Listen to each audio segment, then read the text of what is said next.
This episode is supported by Battlefoam.com.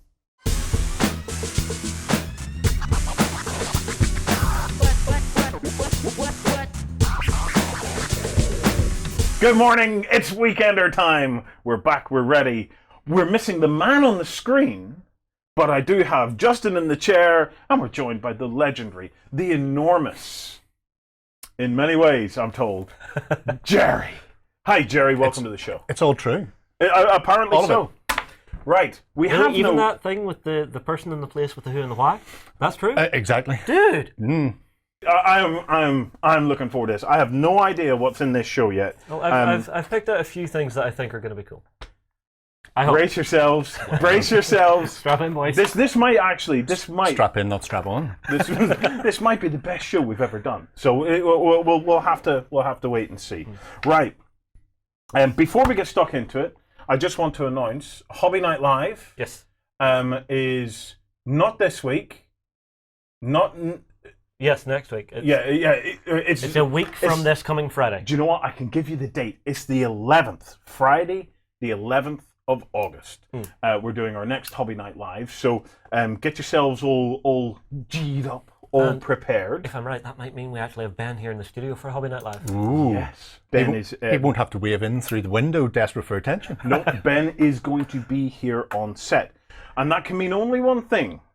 It means that very soon those guys are going to Gen Con. Yeah. There will be no Weekender that weekend because there's just too much awesome leaves the BC4 studios. Well, you're missing what, like 2/3 of the studio? Well, it's just too much awesome leaves the studio. The rest of us can't cope, so we're just gonna lie back and just hope that they arrive back safely. Well, this is the thing with us being at the event. Our American brothers and sisters out there will probably get a live Weekender when we go out for a backstager meetup. Or just a community meetup. Right, and I'm sure that'll be great for them. Okay. Attendance will be dropping at Gen Con this year. Hang on, they have actually almost sold out for Gen Con this year with it being the 50th anniversary. Well, actually, they had sold out. People heard you were coming. They started returning the tickets in droves. All right. I see them going on eBay for pence now. So it's like, what, are they offering to pay for people to take the ticket? Give it time. They might just. As always, be careful what you buy on eBay. I had a moment recently with my other half. 8 years ago. She bought me tickets to go and see Metallica. Oh, dude! We weren't long together, and she really wanted to treat me, so she bought me 2 tickets for Metallica. Off eBay? Yes. Oh. I arrived at Metallica only to be told that those tickets are invalid. They were cancelled. So I was lucky enough. Unbelievably, there were still tickets available, so I bought 2 tickets there and then. Not a problem. Yeah. I just felt really, really sorry for her. But I never told her. Is she watching? Double down at just to go see Metallica. Because this will be an interesting way to find out. It took me 8 years to pluck up the courage to tell her. I only told her last week.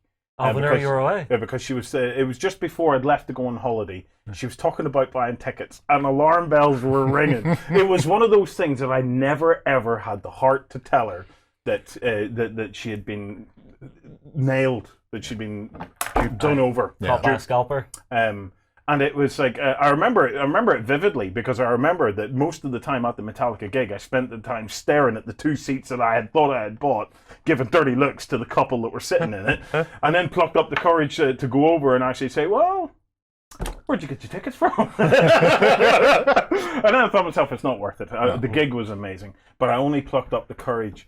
And basically her response was now, after 8 years together, married, 3 kids, was, "Oh well." So yeah, be careful if you're buying Gen Con tickets on eBay. They are going cheap because he's going, but always buy from an official source. Is that public warning enough? Yeah. We've started doing that since Kickstarter. It's Kickstarter. Be careful before you blindly throw your money at a wish. That's it. Buyer beware, I think. Right. We've some prizes to give away. Yeah, so we had the Beyond Infinity week. Yes. So the guys at Cover Spelly are doing the Beyond boxes for Operation Ice Storm and Operation Red Veil. Beautiful they are too. However, during that week, we were actually giving away a copy of Ice Storm Red Veil and 3 copies of the rules. So we were giving away 2 two-player starter sets. Yeah, with rules. With a rulebook. Yep.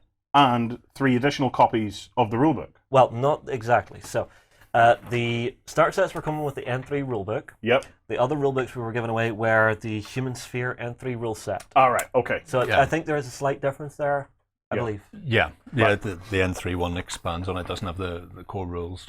Okay.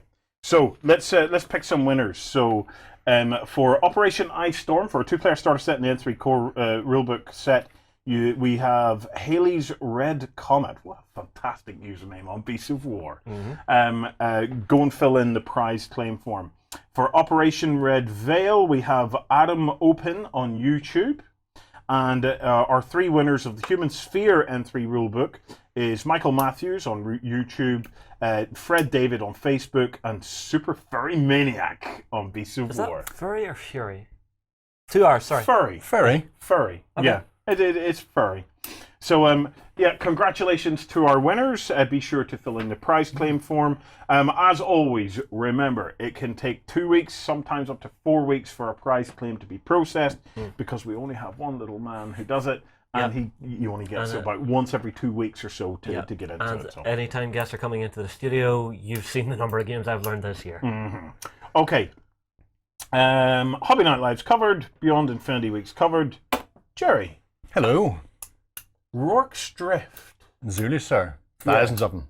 You're playing that this weekend, yes? Yes, yeah, we are. We're revisiting the drift. Let's put it like that. Lloyd should be sitting here for this bit.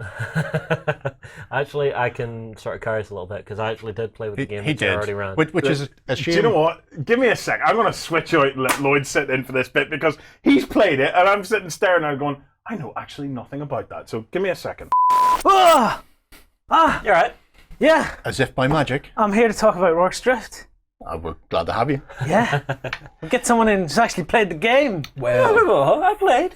you Gerry, did. kind of. But, well, you say you played. You sat in that hospital building firing at the hills. Oh, that was him. That was not him. Yeah. He was holding off the entire thrust of the. There's an anniversary coming up. Isn't it this weekend? Is it this weekend? No. This isn't an anniversary. This is just me. Oh, I thought we forcing were... myself Right. upon you. Yeah. No. Right. Okay, so we're getting ready to play Rorke's Drift. Okay, we've played it before. It's a big 8x6 layout that we're going to be doing. Spectacular. I'm pretty sure we talked about it before, but it was in Backstage. So if you've missed out on that, get into Backstage, troll through the episodes. You'll find us talking about it with a lot of fun. The last time we played it. You'll find it around January 22nd time because that was the anniversary that we played on. Yeah. So it'll either be just before or just after that. Check. Right. So what we're doing is we're playing a big game of the Zulus trying to take Rorke's Drift. Yeah. We've got the British holding on, a la the movie. Exactly. So like we're basically the movie. replaying the movie. I'm replaying the movie as much as humanly possible. Okay. The movie didn't deviate too far from the actual action itself. Some of the characters were played up in the movie, some of the characters were played down. So, for example, Chard and Bromhead, historically, while they were lauded because they had, the right background, the right breeding, and it looked good for the British, there's quite a lot of actual historical notes that maybe they weren't quite the heroes that they're portrayed in the film as, and that people like Commissary Dalton, who gets a very minor role, sort of, oh, pop that fellow, yeah. and then gets shot. He was potentially much more of the actual leader of the defence. So there are little historical inaccuracies that we chose to gloss over because the film Zulu is just so good. So in the meantime, then, so we played this last year. Between the last time we've played it and now, you've been making changes and stuff. I've been tinkering Okay. because art is never completed; it's merely abandoned. So every now and again, I go back and I just tinker with it a little bit. For anybody who hasn't seen the Backstage show we've talked about before, what's the rule set and things we're using? So rule set wise is Osprey's The Man Who Would Be King. If we go to camera 4. There we go. The Men Who Would Be Kings, again, Yeah. another classic film starring Sir Michael Caine. But this allows you to do colonial and 19th century skirmish games, skirmish to small action. In 28mm, that's what it's designed for. and it really gives you the flavour of that thin red line. And when it came out, I had a look at it and thought this is a fantastic set to use for Rorke's Drift, which is a collection I've had probably for close to 10 years from when Warlord released it. I had never played with it because I could never find a rule set that played the way the Zulu film played. Yeah. And that's really what I'm after. It's getting that Hollywood feel, getting the bits that sort of come to the fore from the actual film itself, and being able to recreate those. Like I say, the film mirrors the actual action fairly well. So they've just tweaked some of the people who may or may not have actually had a more significant role. Yeah. Now, are we using a simplified set of this rule set again, or is it basically just this rule set? That rule set is perfect for it. Yeah. I've changed nothing from the actual rules. What we have off the back of those rules, and these have been laminated, so good luck getting those on camera without flash. Ta-da! Oh, you genius, you Look legend. at that. So the only thing I've added from the rules themselves are, you can see these little playing cards. Mm-hmm. So we have Queen of Spades here for the poison snakes, and Private Hook has the Jack of Diamonds. When we play the actual game, I've stolen your pen. When we play the actual game, the activation of the units is random. So we shuffle up the deck of cards, and as the card is drawn, you get to activate that unit, and that might be a case that somebody activates who doesn't have anything to do. Yeah. Or potentially it could be an almost a double activation. You could get somebody activating last in one turn, and then immediately they get pulled out again, so they get almost that double action. So with a big game like this, you want to keep people engaged. You don't want somebody standing there at the edge of the table and taking their go and then waiting for like half an hour while it trucks back round to them. Yeah. They get bored, they wander off, they have a coffee, they go for a smoke, you never see them again, they're over the hill. Boom. So using the cards means nobody knows when they're going to be pulled out, nobody knows who's acting, and it keeps them engaged. So. And it works because me and Justin have played this game, Yeah. and that drawing card technique is great because, like you said, there's never a point where you venture away to get coffee, and if you do, you find yourself rushing back because it's like, oh, my turn, I need to get back to shoot the Zulus. You move it, you lose it. So so that's the only change I've put in is the card activation. Yeah. And then the stats themselves, you can the stats actually all come from the books, but I have thrown in for the British side little quotes from the film and then a little rule to make them a bit more heroic, a bit more daring do. Now, I have changed some of them. So Private Hook originally had the shut up, you cripple. Yeah. He's leading the hospital defenders, and so I thought the fact that he was leading them means that the unit he commands can never at the double, which means they're restricted. They're walking wounded, and they're not going to be able to move as quickly. For this one, I've changed it slightly to you've done your part, Hook, time to go, which is another quote he does from the film. I've kept the can't at the double, but I've allowed them to move action for free. So normally you would make a dice roll, and then you would have to succeed. So the fact that the hospital will catch fire, they don't want to be hanging around in there. So once Hooky reckons they've had enough and done their bit, they can leg it, and they don't have to worry about being caught in a burning building, failing that roll, and then just being toasted. Yeah, is that not what happened to Lloyd?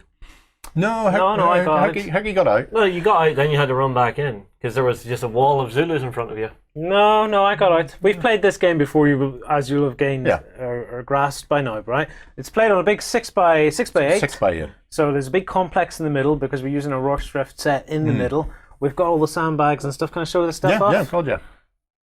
So there we have one of the two wagons that form part of the defence line, which is a lovely bit of resin from Warlord Games.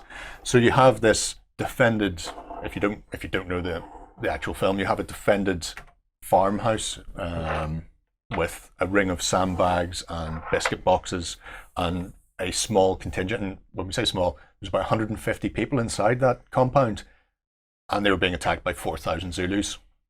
And then for the Zulu side, I want to have that idea that there's a massive force coming, and to do that we have 2 units per regiment. So instead of having a 16-man regiment, we've got 2 of them. So every Zulu unit is potentially 2 sets, so 32 men. And then they recycle. So when they start to be worn down by the fire, you can take them away and bring in a fresh unit from the board edge, and you get this constant wave coming at the British. And it's really interesting when you mention the fire and stuff, because we are playing it in a fashion where you'll start to roll to see when the fire ignites, and you want to be out of the hospital before that happens, and then that can be in the way of the Zulus trying to get in. Yeah. I was hoping they would go on fire while the Zulus were going through the build. Well, this is one of the other changes I've made. So when we played it the first time, the fire didn't kick in for a little while, and then it took a while to get burning. So now we play a 12-turn game because the drift was defended for 12 hours. So each turn is 1 hour of the defense. So we have a set point.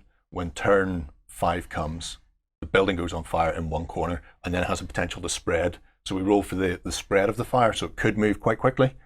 And depending on how many rooms are ignited, adjacent rooms have a bonus to burning. So once the fire starts going, it will really sweep through the building. The initial fire takes a little while to build, but then it will just tear through. And if you're caught in there, you're dead. Yeah. The The other thing I brought in is timing. So this started roughly 5 o'clock, and then it ran through to the following morning. The first attack came around about 6. So I've also added, essentially I've split it into 3 sections. So your first 4 turns are daylight. The next 4 turns are nighttime, and it reduces the firing. So at that point, you're reduced to the half range for the British firing, because you don't really know what's coming out of the long grass, and it means the Zulus have more of a chance to get to the wall. They're not being cut down, sized down by fire far, far away, because you can't see. And then after those turn 8, then we're back into sort of daylight and back to full range. So that's the other. It is really interesting when you play it, because the complex is in the middle of this big 8x4, right? And then when you're playing the game, the Zulus come on in these waves, and you really feel under pressure as the British to try and shoot these waves down before they get to, because there's a great moment of them appearing on the board, and they get closer and they get closer, and you're like shoot, and they get closer, unless you're Justin and you're shooting the hills for no reason. Shooting the hills the whole time. Last time we played the it, Zulu snipers down. Oh yeah, and what a terrific job they were doing. How many people did the Zulu snipers kill? none. One. I was They doing killed my one. job. Oh, They yeah. got one man. I call this as military success. Off to one side of the table to represent what's happening in the movie, there's going to be a raised area, or there was a raised area. There is, yeah. And every now and again, some Zulu snipers would pop up, and they take up pot shots. But they weren't very good at this. And Justin camped his whole troop inside a building. You spent practically 90% of the game shooting this hill. Yeah, never left that building while you... Defensive perimeter. While I shot Do down, you understand how defensive while I perimeters shot work? down Yeah. all the other Zulus coming in, right? Not all of them. I shot down my share. And this time, there's going to be 64 more, 64 more. because you've been working away on new stuff. The other thing I've done, apart from bringing more people in, is I've added 2 more units of British. So one is led more by of them. So one's led by Maxfield. Now in the film, Maxfield was sick in hospital, and we get a couple of really nice quotes from him. So I've given him the rule, I've made a soldier out of you, and his unit does not have to roll for volley fire. Now volley fire is decimating, it's spectacularly good. But to marry that up, to make him a little less effective, there is a rule in this game, whenever you take a wound on that unit, you roll 2d6, and if you get a double 1, the leader of the unit dies. Maxfield did not survive the battle, so he's touched by fate to die. So on a double 1 or a double 2, Maxfield's going away.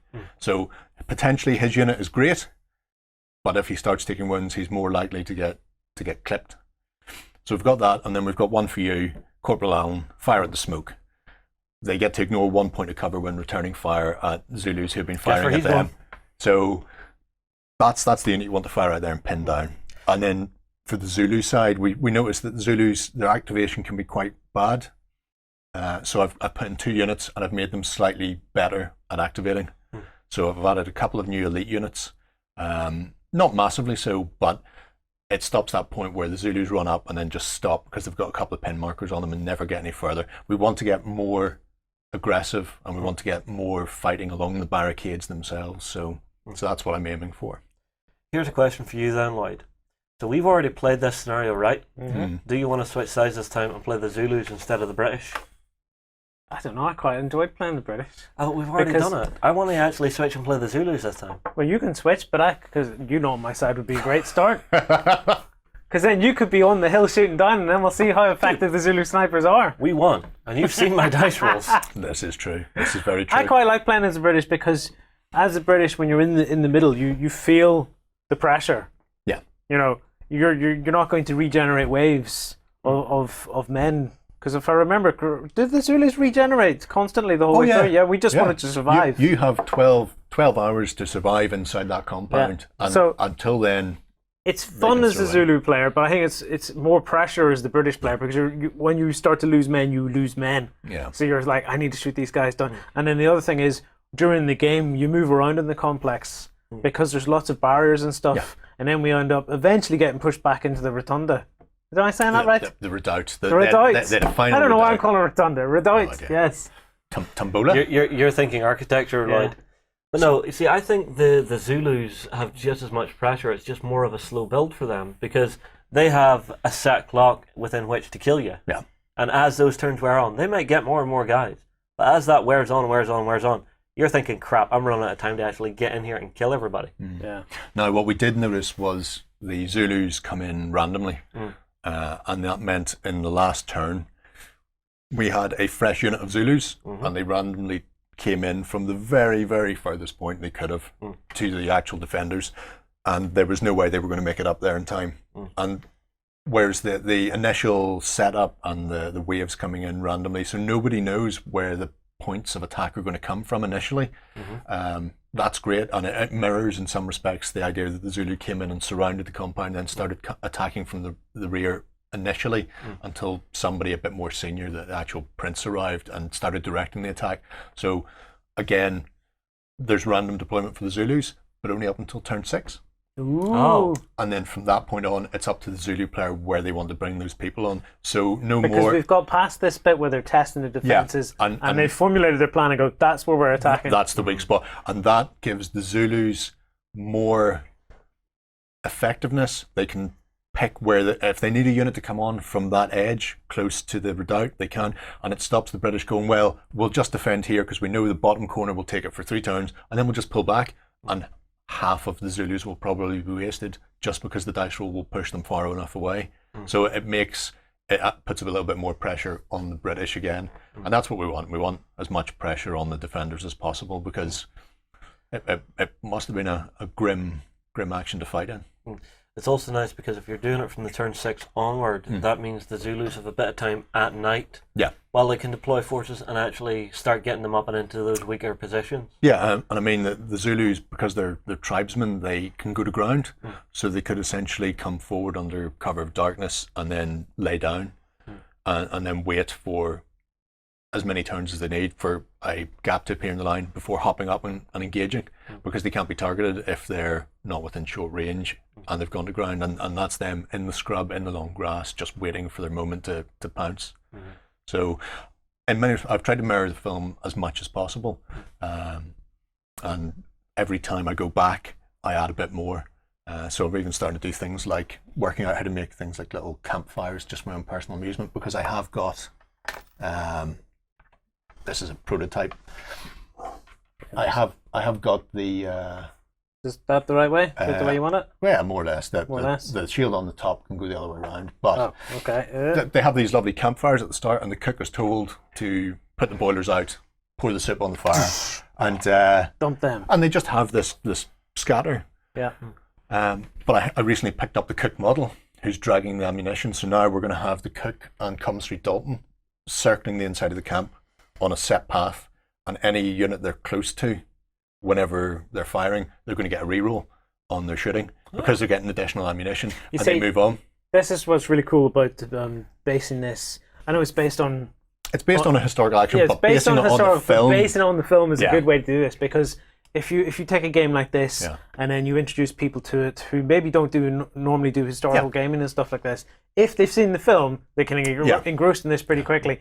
Because I wasn't sure how much I was going to enjoy it when you said we're going to do Rorke's Drift, and I was like, well, okay. I've seen the movie, but then when we got stuck into it again, I was like, oh, this is awesome. If you took it from the historical point of view, though, it might be more of a dry way to learn it, whereas the movie is a bit more fun. It's an easy access point. And it's funny, somebody a couple of days ago was actually asking me why I decided to do colonial warfare. And I pointed out, I'm not doing colonial warfare. I'm specifically doing Rorke's Drift and the film Zulu. Yes. And whenever you're getting into historics, you've got to find an in.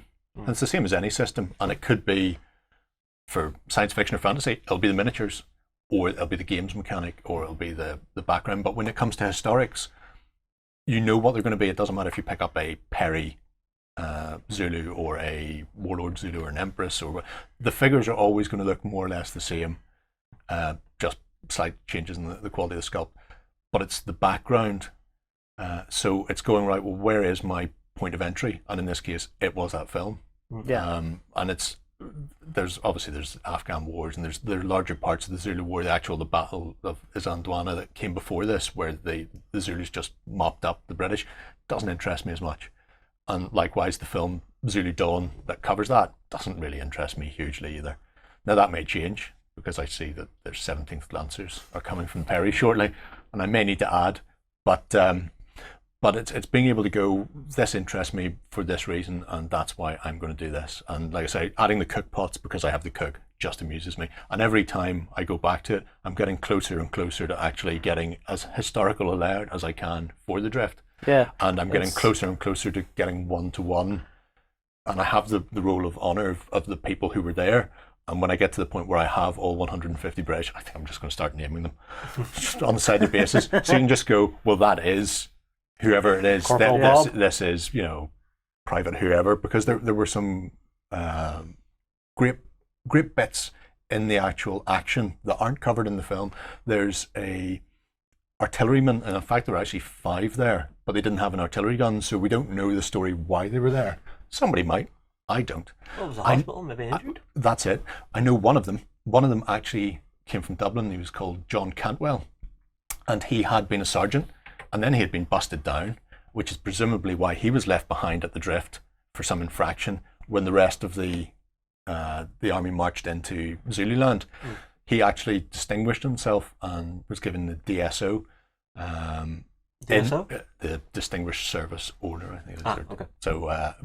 So he was cited and received a medal, while I suppose 2 days previous he may have been busted down and was like, well, I'm stuck here, this has gone badly wrong for me. 2 days later he survived where the rest of the artillerymen had been massacred at Isandlwana, and he was cited and received a medal for it. So I have a single blue uniformed artilleryman who's just scattered in amongst the units, and he does nothing in this game, but I just like having him there. Yeah. Just having this North Dublin nutbag repulsing the Zulus. So it's just one of those little things that you can just start sprinkling in. So there's historic parts in this as well, So although you it's can throw flavour. mostly Hollywood. Yeah. Cool. I'm looking forward to it, because I think the key point of the conversation is if you take something and you can get a movie and replicate that on the tabletop to a certain extent, you can get people into. I think historics is probably a really good thing to base it on, because generally in a historic battle like this particular one, where it's the size of it is big without being stupidly big. Yeah. Whereas if you take a sci-fi movie or something, suddenly it's just all out of all proportion, perhaps. At which point you're probably having to change scales to really do it. I mean, Starship Troopers, you could do that little part where they're defending against the waves of and then the arachnids in the movie. But essentially the same thing. Yeah, yeah, more or less exactly that. But then if you look at something like the big battles in Star Wars and that sort of, to get that massive, because you see ships like the Federation ball things floating off into the air. These were huge, massive engagements, more akin to sort of World War II. Yeah. And doing it in 28mm, you couldn't easily do it on the battlefield, let's say. So Now, we're going to play this Sunday, aren't we? we're going to play it, this Sunday. We're going to see how it goes. We might have a conversation in backstage, maybe in a week or two, about how it actually went and see what was the difference, how did it feel. You're thinking of playing Zulus? I'm going to play Zulus because I've done British. I want to see how the Zulus fight, and it did look like a fun side to be fighting on for the game. One thing for the historical thing that you were saying. Yeah. Whenever you take a historical movie and you try and recreate a battle, your source materials may be a bit easier to lay your hands on. To actually build the table and build the terrain of it. Yeah. Anyway, if you're at like a gaming event or something and someone's doing like a guest game, anything like this, give it a whirl. Because if it's anything like we've been playing in here, Gerry, it's a hell of a lot of fun. That's what I like to hear. And take a quick break, and we'll get Warren back in, and we're going to move on to the news. Progress comes to a world of magic as science and the arcane combine to make marvels. Meet steampunk inventors and orc mystics at the Volsun Hub on beastsofwar.com. A world of hideous nightmares awaits in Kingdom Death Monster. Fight to survive or fade into darkness at the Kingdom Death Hub at beastsofwar.com. So maybe next time I'll be able to actually say something of interest, because if I'd sat through that segment, all I would have been doing was Horns of the Bull the entire time. So That's fine. And nobody wants to listen to that. Let's be honest. Everybody wants to listen to that. On the topic of historical stuff, though, I will alert you that sometime in the next weeks, very soon, we are going to, myself, Gerry, and Oriskany from the site, be doing Dunkirk Week. Important question. Have you went to see the movie yet? No. Oh, I can't talk about it. No. I'm going to... Don't spoil it. We don't want to know how it finishes. Don't spoil it, because we don't want to know what happened. No. In the actual movie, the way they actually laid it out. There's a twist at the end, isn't there? Right. Everybody died. They counterattack the Germans and push into Berlin. It's gone all Tarantino. No. The actual movie itself Uh-huh. has a really interesting layout to it, and I don't want to talk about it so that you can see it and see it for yourself. That's fine. Because there are a That's few fine. moments that they actually put into the movie that are just incredibly, incredibly harsh. Yeah. Okay. All right. Well, So this is me being fair. Something to look forward to. Yeah. So We don't want a spoiler cast. yeah, we don't want a spoiler on the historical movie. Anyway, Dunkirk is a fascinating sequence of events. It's a fascinating point in the war, and we're going to spend a week exploring how we translate something like that to our gaming tables, because it's a massive evacuation. So I'm interested to know at the different scales and using different games, what are the opportunities for playing something that is Dunkirk related? And we're going to be dialoguing with you guys, getting ideas and things like that. So that if you come to play Dunkirk or want to use it as an inspiration for something, what are your options? Yeah. So It's also very different from most people go, what are the big battles of the period I'm playing? How can I replay a big battle? This isn't a big battle. This is an evacuation. Yeah. And it's just a different take on that. So Yeah. it should be really fun to explore. So with our two resident experts of Gerry and Jim, we'll hopefully find out and learn something about it in the process. Right, Justin. Yeah. News time. You've picked some news. I have. I picked out a few stories, and I think you'll really dig the first one. Mm-hmm. So it speaks right to your heart, Warren. Orc Table. Oh, look at that! Yeah. So the guys at Battleboards, they're a custom board building company. Yeah. And they've came up with this really nice sort of like orc settlement. Is this a product? This is something I can buy. Well, you could hire them to create a custom battle board. All right, okay. So this is a service then. Yeah, this is a service, and this is one of the latest ones that they've done. Dear And goodness, look at that. it's beautiful, isn't it? That is really nice. Yeah, do you want to know what's also nice? So this is sort of the process they go through for designing it, right? Yeah. But let me show you this. This might give you a little heart stopper. There's your price. Well, do you know what? You pay for quality. Exactly. It There's is a a lot service. of work. there is. involved. And there's a lot of kits. If you go back to the Orc Mhm. tower, Yeah. The stuff that's So- in there. Yeah, So, look at how many so kits you're looking is in at it. that. There's obviously 40k Orc pieces in there. Yeah. That looks like pits of the Titan. Mhm. One of the lower pictures that showed that gantry, there we go. That's a square from a Mantic kit Yeah. with the fan in it, and then below it you've obviously got more 40k. So Yeah, you've got the landing pad. so when you're paying, I'm assuming they've got a sliding scale, and you could have it more basic or Yeah. more detailed, and Well, you're custom's paying for custom. Yeah. that. You know. Well, when you think about it, like they go through a whole design process, because you can see it there on their website where they've got the design process all done in 3D. That even takes time. Yeah. Let's be honest.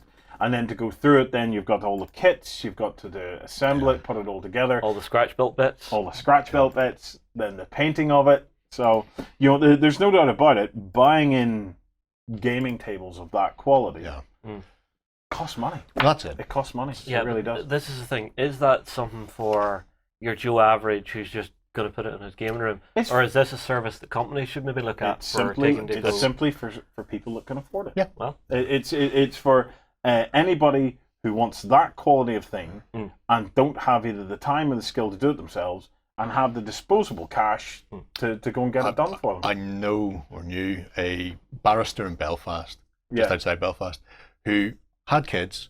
He had limited time, a lot of money, and the time he had, he wanted to spend gaming. Yeah. He didn't want to impact the time he had with his kids. Yeah. So he would pay for things like this. He would pay for painted armies, and he said to him that was part of the hobby. He wants a great looking army, but he doesn't want to impact his family life. And if that's going to cost some money, then Yeah. So And if you have busted your balls through law school, Yeah, well, that's you're it. well entitled to go and spend your money however you see fit. Exactly. So it's So, Fair point. I think it's a fascinating product, and it's interesting. It shows the. I think any industry ecosystem is always at its most healthiest when it has options at all the different levels. that's it. Yeah. You know, it's and this is very much, our industry is now very much in that phase, and you can see different products at different levels. Like unfortunately, one of the big luxury table companies went out of business recently. Oh, really? You know, but they did tables, you know, your gaming tables with all your luxury wood. And Oh, stuff is this like like that. the custom dining table that converts into a gaming table? Yeah, they were like $6,000, and so. But some people are fortunate enough to have the disposable income to just go and do that. But it shows a breadth within an industry, a breadth within the consumer group that that companies like that can even be sustained for a short period, and it's a good thing. You know, it is a good thing because what it does is it inspires the rest of us. That's it. And then we look at the likes of that and we think to ourselves, okay, I maybe don't have the money to drop down on something like that, but I might be able to build that. And then that's what your it in Hobby a Night nutshell, Lives and stuff like that's for, is to say, do you know what? Let's have a crack at something like that and see if we can. And even going around their website and browsing and getting the inspiration for a massive tower, Orc Tower scratch build, or the you've got Necron World. Piece there, you know, Yeah. being able and just be able to pick out those pieces and go, right, well, I could do that. That's some Hearst Arts molds, or that's polystyrene, or that's this kit, and I have bits and pieces kicking around. I can add to that, and like you said, it's getting in there and going, what's that little that spark that goes, well, this would look great in a gaming table, and I could potentially make this. No doubt about it. I look at something like that, and like many of us, I suffer great gamer envy. Yeah. But at the same time, I'm really appreciative of the fact that that kind of thing can exist. Yeah. Because that is an inspiration to the rest of us that may not be able to afford something like that. I know I unlikely ever will unless I win the lottery. But I can take the inspiration from it, and I can have I can use it to inspire something that maybe I can force John to create. Okay, John, we just finished this project. The video's alright. By the way, it's going home. Right. Next up, what have we got? Next up, we have something from Victoria Miniatures. Now, John kind of should be in for this one, but we have Gerry here, who's a bit of a historical buff himself. So this is one I think you'll like, Gerry. Yes. So they have created a new type of Matilda tank. So they've taken the old Matilda and sci-fi'd it up. Oh. Yeah. This comes from Victoria Lamb in Australia. Yeah. And once again, she's already done quite a lot of either resin part kits to adapt the Imperial Guard into actually British and pith helmets, and the Rough Riders and Lancers. And so this is more of that, bringing the historical part into sci-fi. Yeah. Which So I think is great. This is Redcoat. Yeah. She does a whole range of. She even has the Lancer Rough Riders, so you can take the GW Rough Riders and GW Imperial Guard plastic sprue and then add in the pith helmet head, the kilts and that sort of thing. So this just allows you to build a sort of a 19th century, early 20th century British army for your Imperial Guard, or whatever you want sci-fi. So wise, isn't it as a Lehman Russ replacement? It's fantastic. It's gorgeous. Beautiful resin pieces. I love that. Oh, that actually answers a question I had. Yeah. Which was, who was it sculpted by? Because up until now, Victoria has mostly done her own sculpt, and it's all been individual infantry figures, whatever it happens to be. But in the last Reaper Kickstarter, they did a railway gun, an Earthshaker cannon, mounted on a railway carriage. She did the infantry crew for it, but didn't do the actual gun. I was wondering if she's brought somebody on board. So it seems like there's a bit of expansion in a relatively bespoke business. business Yeah. for her. So yeah, so it's No. nice. I love that. I Yeah. actually have found John did actually weigh in on this one on the site, Yeah. and he's popped his comment in here. Mm-hmm. These are really nice and confusing to me. Part of me loves them, part of me is bemused, and part of me, the larger part, doesn't care and is asking the rest of me where I put my wallet. Can't really argue with that. No, Yeah. fair enough. Yeah. He just has to have them. Shiny. Right, we had Steamforged in the studio a couple of weeks back. Okay, Yes, we're we have getting some mentioned- updates on what they're taking to Gen Con. Yeah. Yeah, so as we always know, Gen Con is one of those big events where companies start to show off all the latest and It greatest. was a big event, and they found out you were going. Okay, running gag. One of the things they're looking to bring to Gen Con is the new guild, the Blacksmiths. Yeah. These guys I am excited for. Now, a couple of weeks ago, we actually had the guys in for a bit of a chat about how this faction plays. Oh, they are beautiful. Yeah. I love these guys because of the way they actually play on the tabletop. Yeah. You have apprentices and masters in your team. Mm-hmm. The masters power up the apprentices who then go do the work. Mm-hmm. And Gerry, I know you love the little forge that we saw. I think it's worth the price of admission for that little forge of bellows, because finding those in 28 mil is a pain in the backside. I've tried myself, and you know, I like that they've added a little touch like that. So your masters basically They are masters. charge up the youngsters and then So send the them out to masters do will the have an work. ability Yeah. that they can then pass out to the apprentices. Also, you can pick which of the masters is going to be your captain, and that'll change the legendary play that they have. So very nice, the whole thing yeah. for Guild Ball is they have different plays and stuff. So their heroic play essentially gets a legendary version. They're also starting to show off some of the stat lines and stuff Yeah. for the characters. So this is Cinder, and you can start to get that feel of, yep, the blacksmiths are just heavy, hard-hitting. I believe she's the striker for this set, Yeah. but she can actually destroy the ball. Yeah. nice. You know, in the middle of the game, she can just go, "Ha, ball, no," and just destroy it. I take it no other. This is one of the things about Guild Ball, and probably what sets it apart as one of the, if not the best sports game in the genre that we have. No other team plays like this. I take it Exactly. there is massive difference between the play styles of the team. Yeah, each team has the feel of what their guild would be. So the blacksmiths, they feel big, tough, heavy guys. The farmers, you have basically the guys who are in charge and the guys who are working the fields. So you have the reapers and the sowers. So you'll have some people putting down tokens to actually be picked up by the reapers later to then get bonuses, to then heal stuff. You then have the fishermen who are very light, very fast, very Right. If agile. somebody's new to Guild Ball, Yeah. we did Guild Ball Week recently. We did. We'll have a link in the show notes and maybe a pop up here somewhere in the show that'll We take you also through have- to Guild Ball Week. We also have Guild Ball Proving Grounds now running out on the site, which is us playing matches with the different teams and different lineups.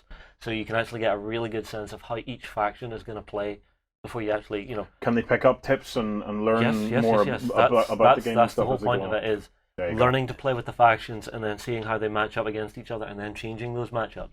Because changing the two matchups really changes how the game plays. It's Yeah. incredible. Awesome. Right, finally, Next one's a little bit Hobby different. Horde. Yeah, now this is a little different. So, you know what loot box is? Yes. Right. Hobby Horde is like that for gamers. Okay. So Now, it's I've essentially, seen stuff like this for gamers before, though. this one's focusing in on painting products. You don't get miniatures in this. Okay. So this one in particular, top quality paint with different brands and stuff. So Yeah. this is sort of like expanding your collection just a little bit every month, and you're getting surprises every month to then try and experiment with. So this Right. is really for those Okay. painters out there who want to try new techniques. So it's a mix of paints, parts, scenery, terrain, bases, and any other painting accessories you can think of, just no Yeah. models. I've got to say, initially I was looking at it and going, huh? Because most of us, I don't know what I'm talking about. I'm All a of us. retired painter. I don't do it anymore. But previously, I'll cast my mind way back to when I could be arsed. You would have had stuff that you wanted to paint. Yeah.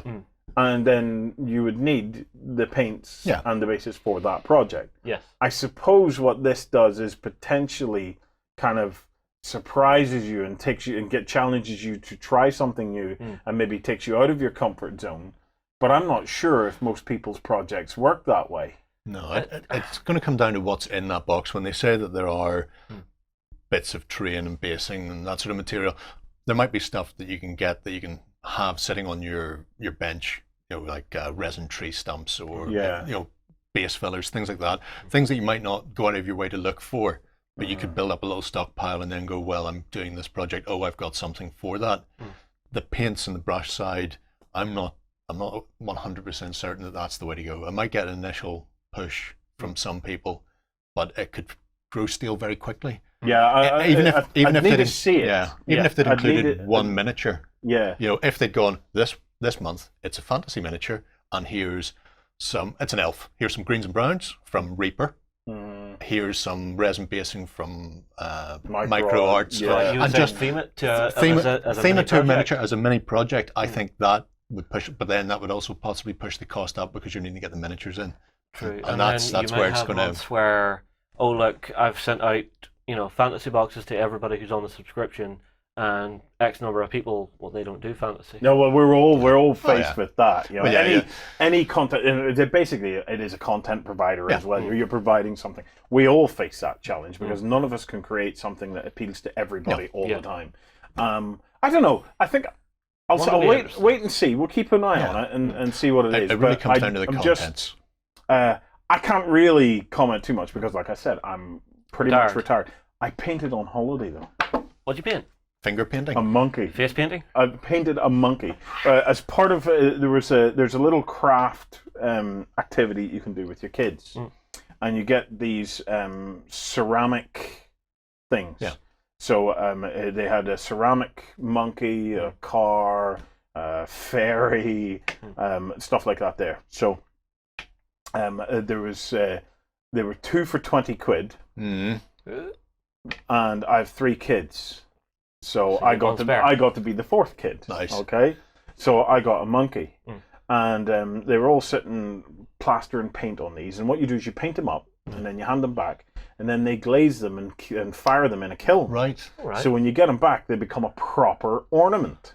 So Actually, you're doesn't doing sound you're bad. doing it on site then. You're essentially going into like a craft shop You're and going sitting in, you're doing it. You get it all painted up the way you want, and then you hand it back to them, and then you come back 2 days later, and it's all shiny and glazed and fired. The and fact they're doing that bit, that's fantastic, because up until then you're going, that's a nice little project. It's no different from buying a chia pet or any other nonsense tat that will get there.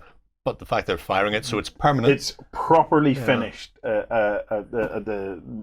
the end stage. But you sit down with the paints, and then of course, 3-inch brushes? yeah, the brushes are a bit crap. They're all a bit bent. Yeah. And then I start embarrassing Andrea, because of course I want a better brush.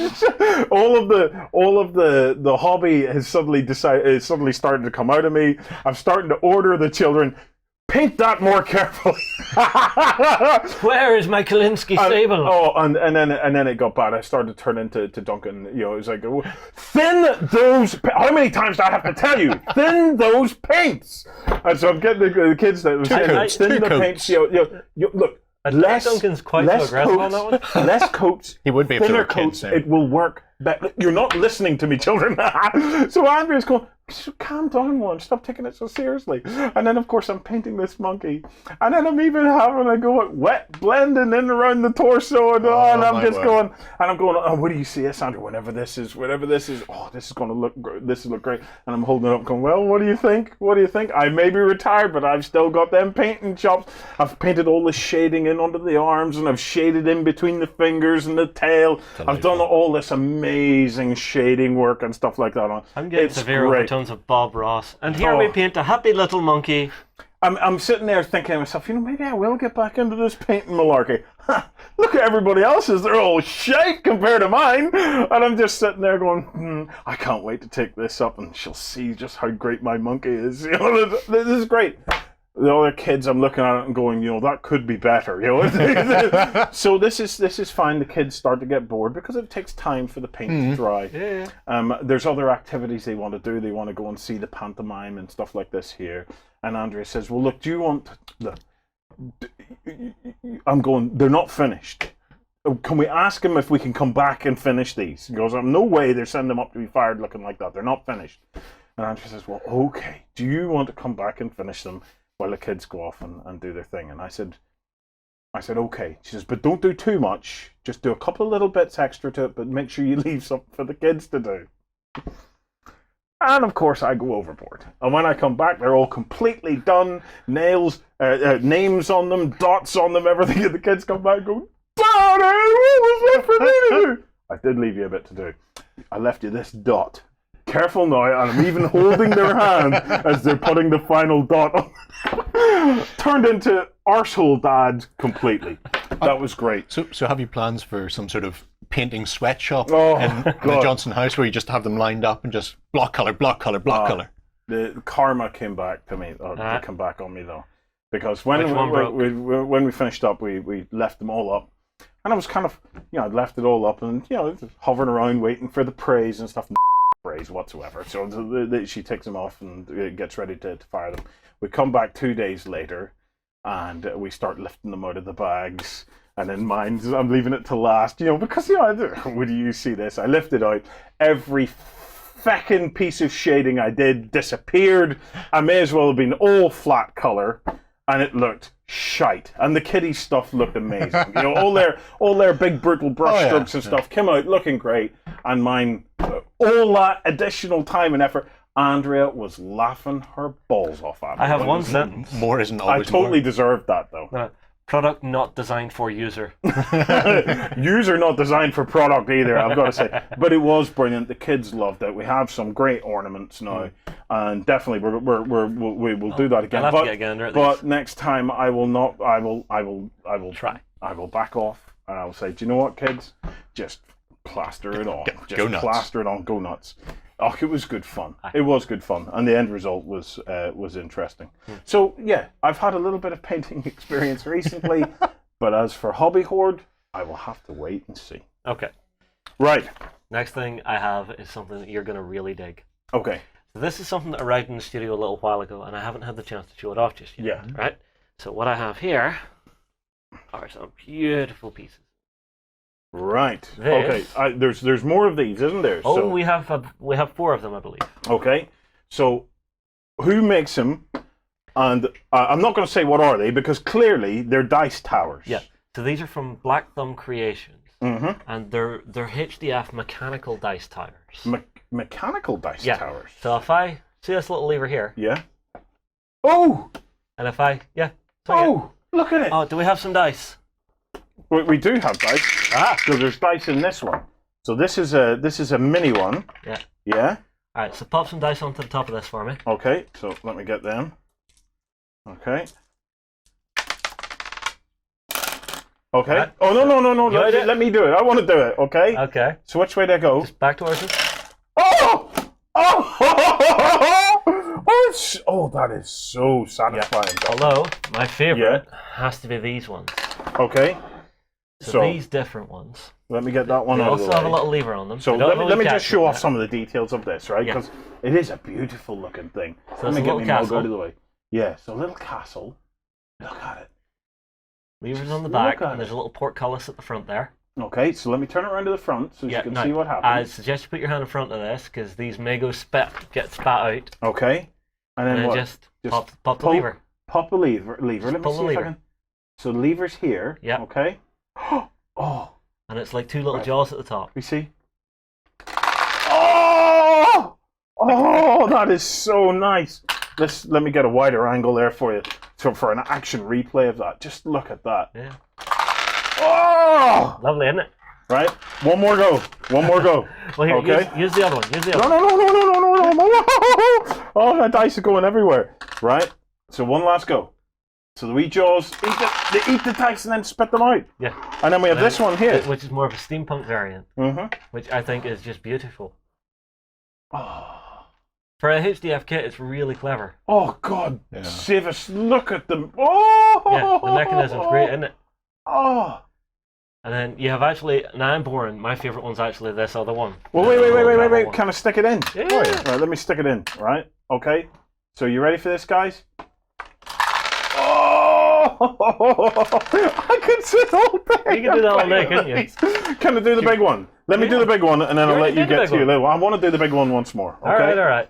So let me get see if I can get the big one on. So just look at the details. I love actually getting it over to the side. Actually, you So see you if can you turn it see- all the way around, Warren. All the mechanics, yeah. See at the back there? There's a Yeah. little window that opens there whenever you pull it. Oh, it's got a little rear hatch, Yeah, Justin. so if anything ever gets stuck, you can actually get in at it. So if you get stuck, you can go in by the rear hatch Yeah, and, yeah. and push it out. It's one way of doing it, certainly. Love it. It's a really Love clever it. design, isn't it? Okay, I'm going to stick it in. Okay, I'm going to give it a wee pull. Okay, and Line yourself up. Right. So let me get lined up. Right. Let me see. There you go. Do you reckon that's a good angle there, guys? That's a good angle. Right. I'm ready to pull. Okay. So I'm going to pull. Should I jiggle my finger in the rear hatch as well at the same time? No. Okay. Come out too Are we quickly ready? then? Yeah. Are we ready? Oh! I'll just stick my finger in. There's nothing in there in the back. Yeah. Oh, Justin. But it's such a clever design. There's a dice jammed in the Oh, front. that's why. Okay. Oh, They're clever, Right, aren't they? once more, guys, because that is as ASMR as you're ever likely to get from me. Just right once more. Yeah. And imagine this in your gaming group, Yeah. and the satisfaction of just pulling on this. Oh, It's good. It is good. Yeah. This, however, is my favourite one. Right, John, you're painting this for me. This one is coming home with me. You're going to paint Well, this. this is the one I want to lay my hands on because this is actually a portable dice tower. Right. Okay. So, just a little box, folds open. It's got a Uh-huh. lovely little bit of engraving on the front. Okay. So if I pop this in, Mm-hmm. tell me that doesn't look just really nice. So it just pops together like that. Yeah. That is actually very nice. Yeah. It's just That a is really nice. clean little design, isn't Yeah. it? So let me just pop it out. Yeah. Okay. And then what? You just pop them into the top. Yeah, and they just run out. So it doesn't have the mechanism in it, but for just a clean little dice tower, it's perfect. You can transport your This dice should in be. it as well. So, yeah. You could keep your dice and stuff in it as well. So let me just pop them in. I think that'll be really cool for our Let's Plays and stuff as well, Justin. So Yeah. because you could get a camera Yeah. just and on this bit. the interesting bit is the little bit at the front there is pretty much perfect for putting your cards to as well, so reading stats and stuff. Yeah. So that's fantastic. It's not a benefit to you guys, but it's a benefit No, to us. it actually is for the guys at home because whenever it's that close, it gives me a consistent location where I can pop down the cards and Yeah, show that's them to people not quite what I meant. I meant if they're buying this, they're probably not buying it for that reason. Well, no. Okay. You're buying a portable dice Anyway, tower. I have Yeah. to say, But these some ones. of the stuff looks beautiful on the all website. right, you've got Oh, yeah. more. So this is what you're thinking look like painted. Because it's HDF, you can actually spray it on the sprue and then tidy up the edges Yeah, to make painting it really quickly. I love these when they're oiled. yeah, They just look so pretty. But these ones here, where it's a dice tower that's also a bit of terrain, yes. and you can have that on the battlefield, assuming you don't Hang on, Dad, bring actually it let on your miniature disappear that. into it.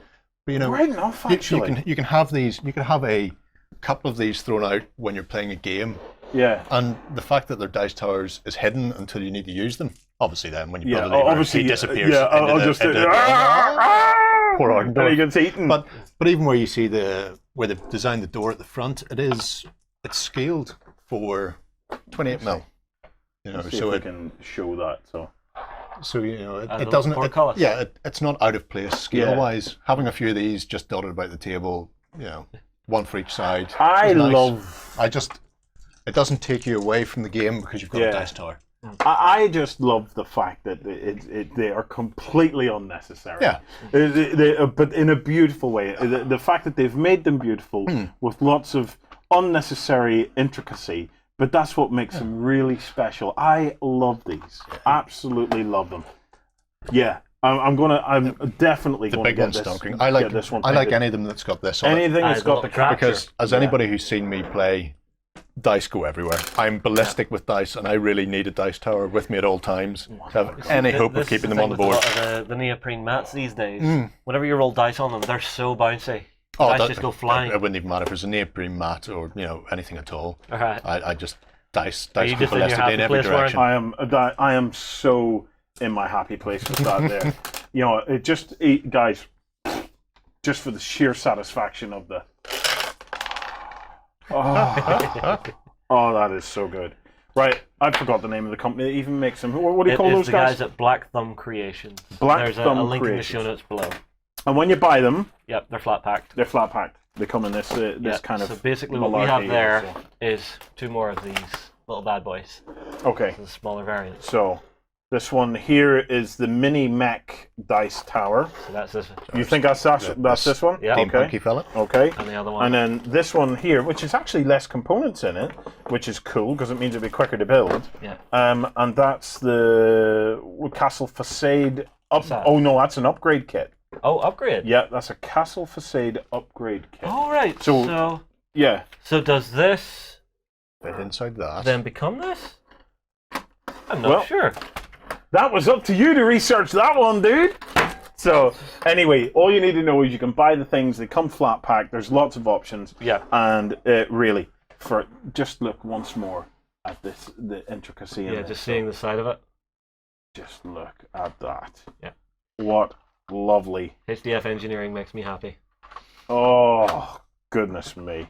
Yeah. Oh well, I didn't notice there's actually a wee living hinge on them. Yep. A living hinge. Oh, yeah. In Yeah. there. So Mhm. up there, that's what the HDF guys call living hinge. It's taking HDF and letting it bend 90 degrees. Isn't it great that we have geniuses in this hobby that could make so much money elsewhere, but waste their time creating stuff that we could just go, oh. Okay, love Beautiful it. little addition for somebody. Absolutely love it. So the blackthumbcreations.com, go Yep. and check it out. Right. Yep. Okay, we have two Kickstarters, yeah? Yes, we do. Okay, and you've picked these as well, I yeah? have indeed. I have indeed. This is what happens when Ben goes away on holidays. Yeah, Justin. okay. Has it been a good show so far? It's been it's been great. It's been great. You've blown me away with this, Justin. So The next one is a Kickstarter, which I think every role player out there is going to love, Yeah. simply for one reason. Whenever you build your characters and you're playing through your role-playing games and you pick up your new Sword of Awesome and your miniature is running around with a crappy little stagger. yeah. No more. Oh, So this is Hand of Glory modular magnetic gaming miniatures. And what the guys have done with these is they've magnetized the wrist. oh, look at it. We were talking unnecessary. I think this is totally necessary for role players. I gotta say, it's cool. Yeah. It is cool. Oh, no, they can even take things from each other. Yeah. Oh, it's so cute. Oh, the magic of stop motion. Yeah. No, that's not stop motion. I don't think. Oh, it was whenever they changed. Oh, yes, Yep, it was. those- Look, watch. Yeah, Stop yeah, motion, okay, yeah. He didn't actually hand her that chalice. Mhm. They're not real, Justin. Live. Yes. So this is a Yes. this is a really simple one. I believe it is funded. It is. Yeah. Yeah. Well It's well funded. funded. Yeah. And it's still got a few days left to go. I believe it's about 13 days left at the Uh-huh. now. Yeah. And I think just for any role player out there, this is a perfect one for them. I've got to say, it helps that the minis are actually pretty good. Yeah. Yes, I like these. So do you have to do any work other than painting these, or do they come with the magnets and stuff pre-installed? They don't come with them pre-installed because I've actually had a look at this Kickstarter myself. Yeah. So they come with the holes drilled out and the magnets. You do just have to glue them in. Right. So How easy is that? The you only know, thing it's- you have to make sure is keep the polarity, positive and yeah. negative sides going the right It's way. all about the polarities, Damn right. Justin. how do you reverse the polarity on a magnet? Well, you put the magnet in back to front and then you're screwed. Or upside down. Works the same. Right. And are these all the little weapon options Yeah. and hand Different options items. you've got? Yeah, so depending on what level you come in at, you'll get a set amount of hands and miniatures. So I think like the cheapest buy-in is 1 or 2 figures with about 15 hand options. Yeah. And then the more money you pay, the And more. each hand has its own job. Yeah, Yeah. Mhm. yeah. So the variety in there for things like D&D and Pathfinder and Yeah. all those sort of fantasy games. Look at the Falcon. Falcon's great. There's a falcon, there's a hook, Yeah. a water bottle. Yeah, they've obviously Whip gone far, far further Yeah, than or- anybody should ever need to. This is If- just yeah. fabulous. If you can't find the item in question on this Kickstarter, then you probably don't need that item in question. Yeah. Yeah. Because they've got everything in there. I think I've even seen a little bit of toilet roll, so in case somebody's going to the... No? Just imagine that bit, was I? The heroic plate. So $100 gets you all the miniatures and all those Hand different options, yeah. hands with the The legendary one goes even further again. Yeah. Real problem would be when 2 people in the party both get katanas at the same time and they're fighting over who gets it on their miniature. Oh, let them buy their own. These are just for me. These are just for me. You see, this is the thing. I think some of these you can just actually add on an extra Yeah. item here and there. Yeah, if you want to... Okay, I've got a request for Hand of Glory. You guys doing the Kickstarter? Do me a favor and do some kids minis as well, because these days I delve in dungeons with my children. We were talking about those last week. And I the like guys at having... WizKids have made some. Yeah, I Young think it's genius. adventurers. We're all of that age now where we've been dropping sprogs. So do some kids sculpts as well, and sold, utterly sold. I like them. I don't fancy the challenge of painting it all, but that's okay. I have a John. Not everybody has a John. Not everybody has a John. There comes Every a time gaming in life. club has a John. Are you the John of your local gaming club? If your gaming club doesn't have a John, then it's you. Yeah, then it is you. Right. Okay, last one, and then you're gonna spend some time with Dave from Hawk Wargames. Yeah, so the last one I chose is from, it's my show that I've designed, so I had to go for my hobby horse. Yeah, just wait, because I maybe haven't congratulated you enough. That last Kickstarter, that was awesome.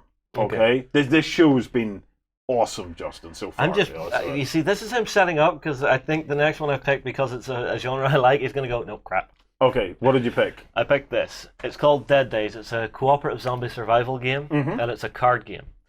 So this is something you like to talk about, is having games to play with your mates where you're not always against each other. Yeah. And this is basically one that lets you either play standalone scenarios, trying to survive in a zombie apocalypse, or letting you play story modes where you'll actually go through a sort of choose-your-own-adventure style, adventure, trying to survive the zombie apocalypse. So it's kind of like an adventure that you've chose on your own. No, because you're working as a group. Oh, right. Okay. 3 to 5 players. Okay. I'm sorry, dude. I'm messing with your head. Straight over there. Straight over. See, there's no protection now that I've took the hair off and the beard's gone. Okay. Just like Samson. Your power was in your beard. No, this is one of those genre types that I think everybody should always be looking at, because it's my own personal favourite. Because you get choice and an adventure all in the same package. Well, it's more that I like the idea of survival games, because in all my PC gaming at the minute, I'm just buying survival game after survival game and playing through them. Yes. Feeling miserably at most of them, I have to say. Yeah. But this one in particular, I think is a good one. Yes. Why? Quite simply because it's a light and easy way to transport this type of game. Because it's a card game. You do know at this point, right? At this point, Ben would be on the screen telling us all about the intricate mechanics and stuff like that of how the game plays. This game is... Alright. Here's the spot. You're on it. Here's the light. The actual gameplay for it is basically you will set up a set of zombie cards. You will have your character cards, and then you will draw items from a deck. Yeah. Depending on, I believe it's simple dice roll mechanics to actually kill the zombies and stuff and gather loot from them. Yeah. The real part of the story is whenever you're building your bases and stuff. So you know the way in Kingdom Death Monster we like base building and society building. Yes. For whenever you do there's your society building in this then? Kind of. You can build like sort of a safe base area to work from. But that's what I like about the story mode, because you can go anywhere. So you can either decide, right, we need to make damn sure we're getting resources. Or you can think, right, we need to get the hell out of Dodge as quickly as we can. Because it's all set within a city. And if you think, all right, we're in a city in the middle of a zombie apocalypse. Where are there no zombies? Countryside. Let's go. No, well, we know that's not true. We have watched The Walking Dead. So, zombies are everywhere, Justin. So this puts you in the Rick/Negan seat. You and your band of survivors are trying to build a safe haven. Yeah. That actually sounds cool. That sounds cool. I take it it's a lighter just game a to carry. standalone little deck then. You know, it's just a card game. So it's not like something that's big and heavy and bulky to carry around with you. So this is, say you're going to a con or something. Pop this in your backpack, lay it down in the middle of the day whenever you're having lunch, play a couple of games of it, and just chill out. Yeah. So containment of the beast as well. There you go. Always contain Justin, the beast. thank you for a wonderful show. Remember that tomorrow you get more of Justin and his designs of the show and my attempts to derail it at every opportunity. Come on over to Backstage on beasts4.com, sign up or pay us your money.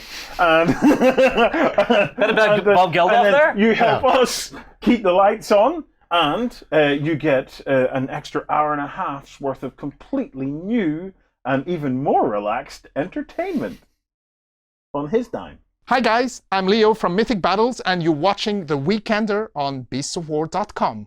Hi everybody, I have been joined in the studio by Dave from Hawk Wargames, and with it being the Weekender, we have Dave across. Got to get you sat down, mate, for a chat, see how things are going. Good. So, busy. UK Games Expo was busy for you. Oh God, yeah, it was. It was great. UK Games was awesome. Yeah. It was one of the busiest. Well, for us, the busiest show we've ever had as far as consistent busyness on the booth goes. Well, I mean, like, you guys had so many great events on, because you had the spaceship building challenge, and Yeah. some of the stuff people were coming up with. Oh my God, it was Oh, there crazy. was some crazy stuff. I mean, that was just an idea that I had. Like, let's do some actual building of sprues on the booth, because it's not something we've done before. And it was meant to be one table, and it became like 5 tables Yeah. by the end, because it was so busy. And they're like, "Do you want some more tables?" Like, yeah, we'll have some more tables. We squidge them in there and put some more sprues out. We ended up opening up loads of product to get more sprues to just feed the beast, because it was so many. That cabinet was just jammed full, and people were taking them home too. So like, Yeah. if you were there on the Sunday and saw the full cabinet, there was probably twice that many space stations built. It was a lot, and there was some really fantastic creative work done there. So yeah, that was really good fun, and I reckon there were a lot of kids who built their first ever plastic kit on our that's booth with nice. our stuff, which is really cool and different from the sort of thing we would normally do. So yeah, that was great. See, just for actually getting people to engage with the product and actually have a play with it with no restrictions. Because, I mean, like, I know there are some people out there, whenever they buy a kit, they really want to know what they're aiming to build before they build it. And now, there's nothing wrong with that. But I like sitting down with just a mess of sprues and just sitting thinking, I'm going to play with this. Yeah, it's just free form building, and it's the modular space station kit anyway. So it's basically plastic Lego. Yeah. But having space station just that Lego, you total can just freedom is amazing. build.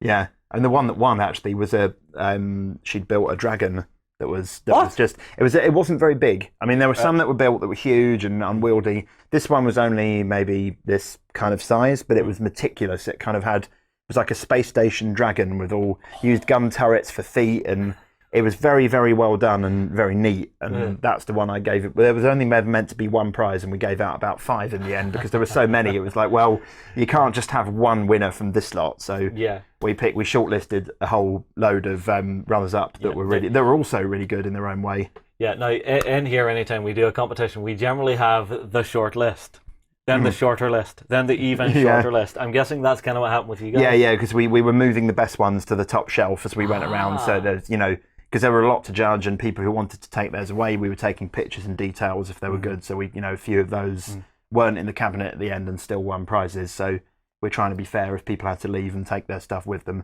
That's fair enough. It was cool. It ended up being logistical challenge. We had like 2 or 3 staff just running the space station thing all the way through, but it was worth it. Yeah. But I mean, like, that's the one thing I noticed about UK Games Expo more than anything. It's about engaging with the people who are there more than anything else. Yeah. And that made the show just really special to me. Just that it wasn't just people turning up and saying, "Here, buy our toys." It was people turning up and saying, "No, come on, sit down. Welcome to the world of, say, Drop Zone Commander, Drop Fleet Commander. This is what the world is. Have some fun with it. Play a game, tell a story, and actually, if you like it, you can. Yeah, I mean, it's a different demographic as a show, and we designed our booth like that. Yeah. Having said that, the space station build will be back at other shows because it was really popular. So it won't be the last time we do it. So if you missed out, just check us out at other shows. We may or may not be doing it at Gen Con, American health and safety permitting.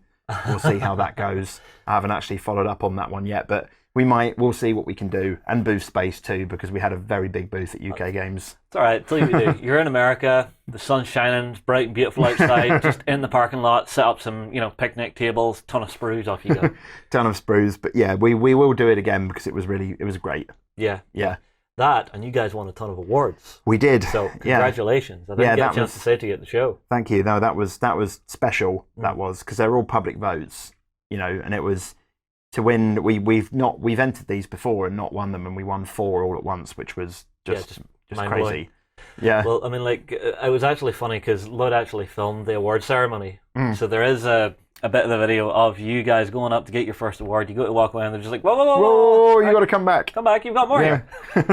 Yeah, because it was, we got best rules for Drop Fleet. Obviously, credit to Andy Chambers for that as well. Yeah. Best miniatures for Drop Fleet, which I suppose is on me. Then there was best accessory for the space station pack. Yeah. I think your space station. I'm sure that helped. I'm sure that helped there a lot. And best expansion for Reconquest Phase 2 for Drop Zone. So a nice spread of things that you know, were really good. Not just for Drop Fleet, Drop Zone got some love there as well for that It phase did. 2. Yeah, which is really still impressive. quite fresh, phase 2. So yeah, that was good. Yeah. So what else has been happening with you guys since UK Games Expo? Anything you want to let everybody know about? Yeah. So shall we mention the new thing at the moment? Yeah. So if you're watching on Monday, or Tuesday, depending on when it went out, you'd have seen that we've just announced that we're working on Drop Zone 2nd edition. Yes. This is the big project for the year. We've been working on it for ages, which is why things have been a bit quiet on the Drop Zone front for a while. Again, that's nice though, because it means that you've internally been working on it for 6 months. I mean, like, this has been your baby. Oh yeah. I mean, So Drop Zone's been you're my not doing it baby by half, which is great. for 5 years out in the world, and another 2.5 before out in the world. So it's been my life for 7.5 years. So although you do realise that that was an actual kid you'd be sending it to school right now. yeah. Yeah, it would be. It's weird to think about it that way. Yeah, it wouldn't be hating me yet. It wouldn't be at that point. It would still be. It'd still be loving me at the moment. Give it another few years. So yeah, it's it's a really important project for us and for me personally that we get it right. It's been internally a lot of work.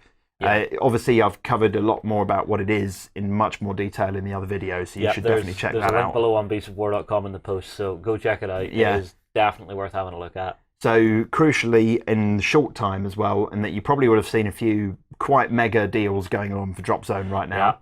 Obviously, post announcement, people know it's coming, and that certain stock is going to be changed for newer edition stuff. So briefly running through it, all the blisters are going to remain current, perhaps with improved packaging, hopefully, but that will be it. Is that what you're focusing on more than anything? And is improved packaging, so no one's like miniature around? Yeah, none of the miniatures are being discontinued, and they're all going to be viable rules wise, especially ones that weren't so viable in first edition will be more viable now. So anything you own at the moment, don't sell it, keep it. It will all be good for second edition, so no worries as far as miniatures go. So the starter sets, the single players, they're gonna stay the same, except for a new fast play sheet. So the old versions are just the fast play sheet in there. So the miniatures are all good. The 2-player, obviously, the rulebook will change for the new rulebook.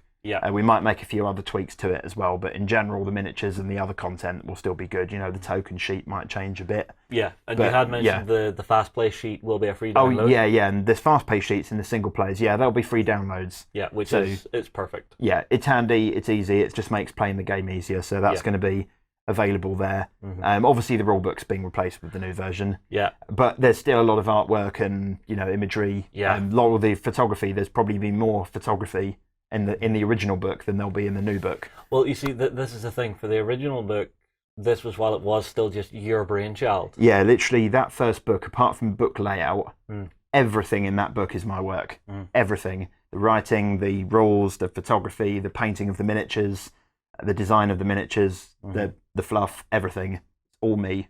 Even the graphics for the company logos and the game logo, and I did those too. So, because it was minimal budget with just family money really, and that was it. So but it was the amount of passion that you put into it that I think has made the game stand so well for 5 years.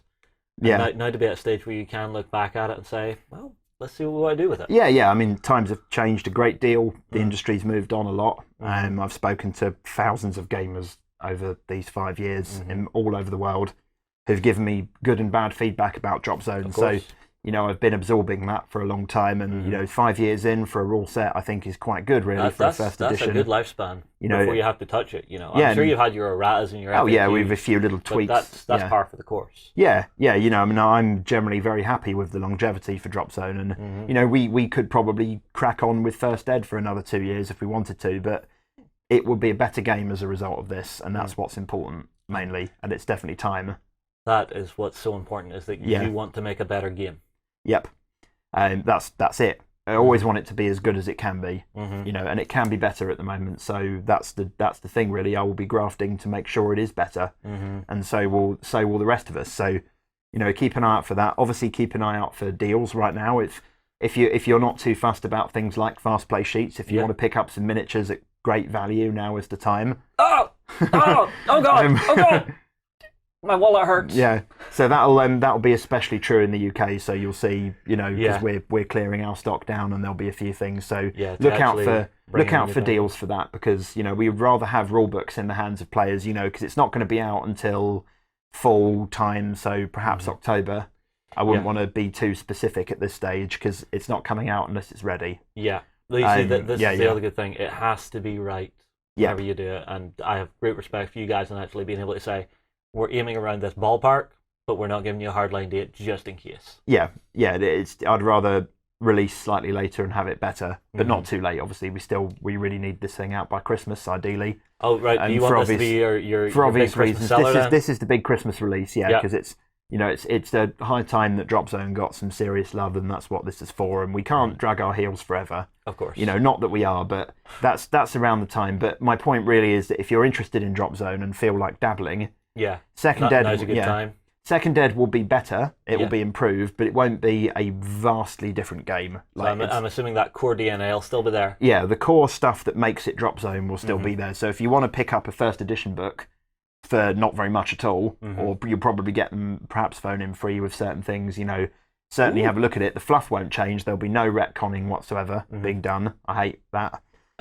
So all the fluff is viable. A lot of the photography probably won't be in the second edition book. So there are some good reasons to own that book. Yeah. And it's a little piece of kind of, this is the one where it's all my work. Yeah.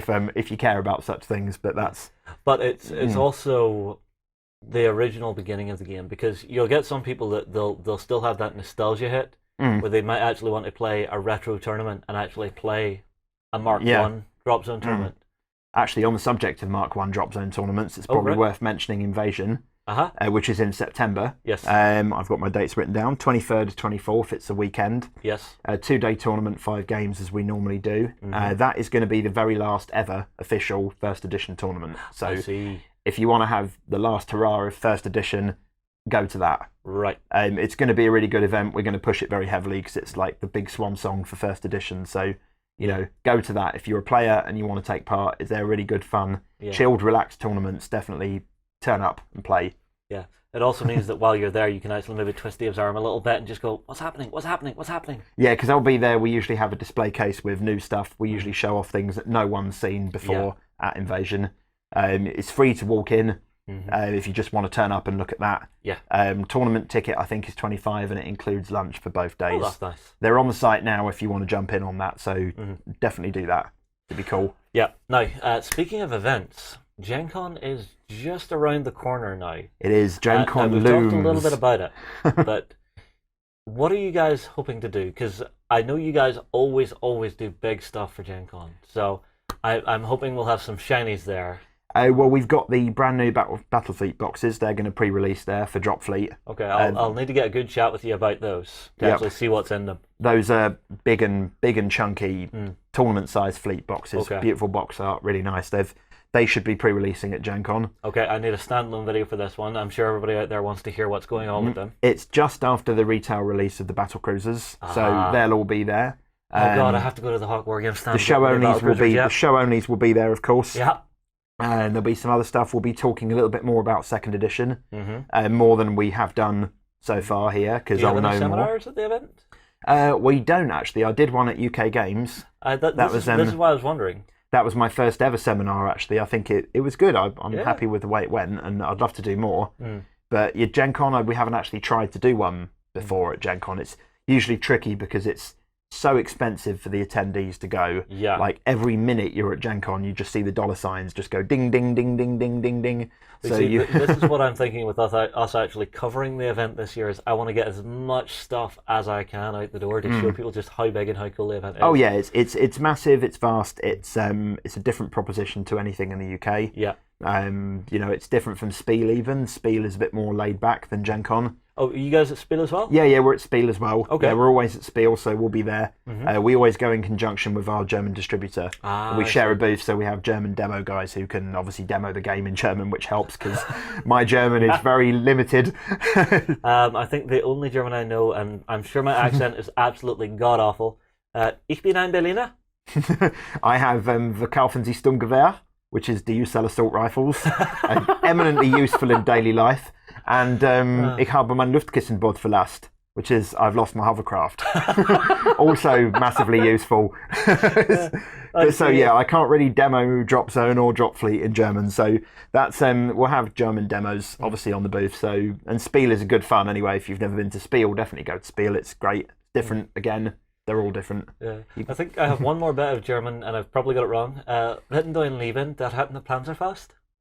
Something about Run for Panzer. your lives, he has a bazooka. Yeah, fair enough. That'll do.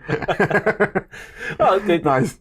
Yep. Again, just down the pub. Yeah. Standard usage every day. Yeah, I think if you go up to the bar and say any of the sentences we just said, they will cut you off. Yes, I think so. Or commit you in my case. No, they'll probably just go, no, that's enough beer for you Englishmen. Yes. Apparently German beer is too strong for English bellies. Yeah, there you go.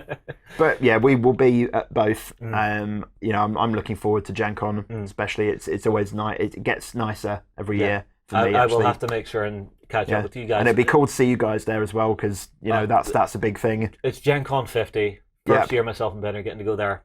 I am looking forward to it. Although the one thing I have to do while I'm there, I've forgotten what that was though. Oh, what was I thinking? Oh yeah. I'm probably going to pick up a battle sleep box. Damn it. Yeah, there's lots. There is lots. Gen Con is packed. See, this is the thing. For Gen Con, I really do think I'm going to be overwhelmed for at least day one, trying to figure out what's going on. I'm looking forward to meeting all the American fans out there. Oh yeah, you'll be swamped. You'll be swamped. This is the thing. I keep hearing that American fans. How to put this politely?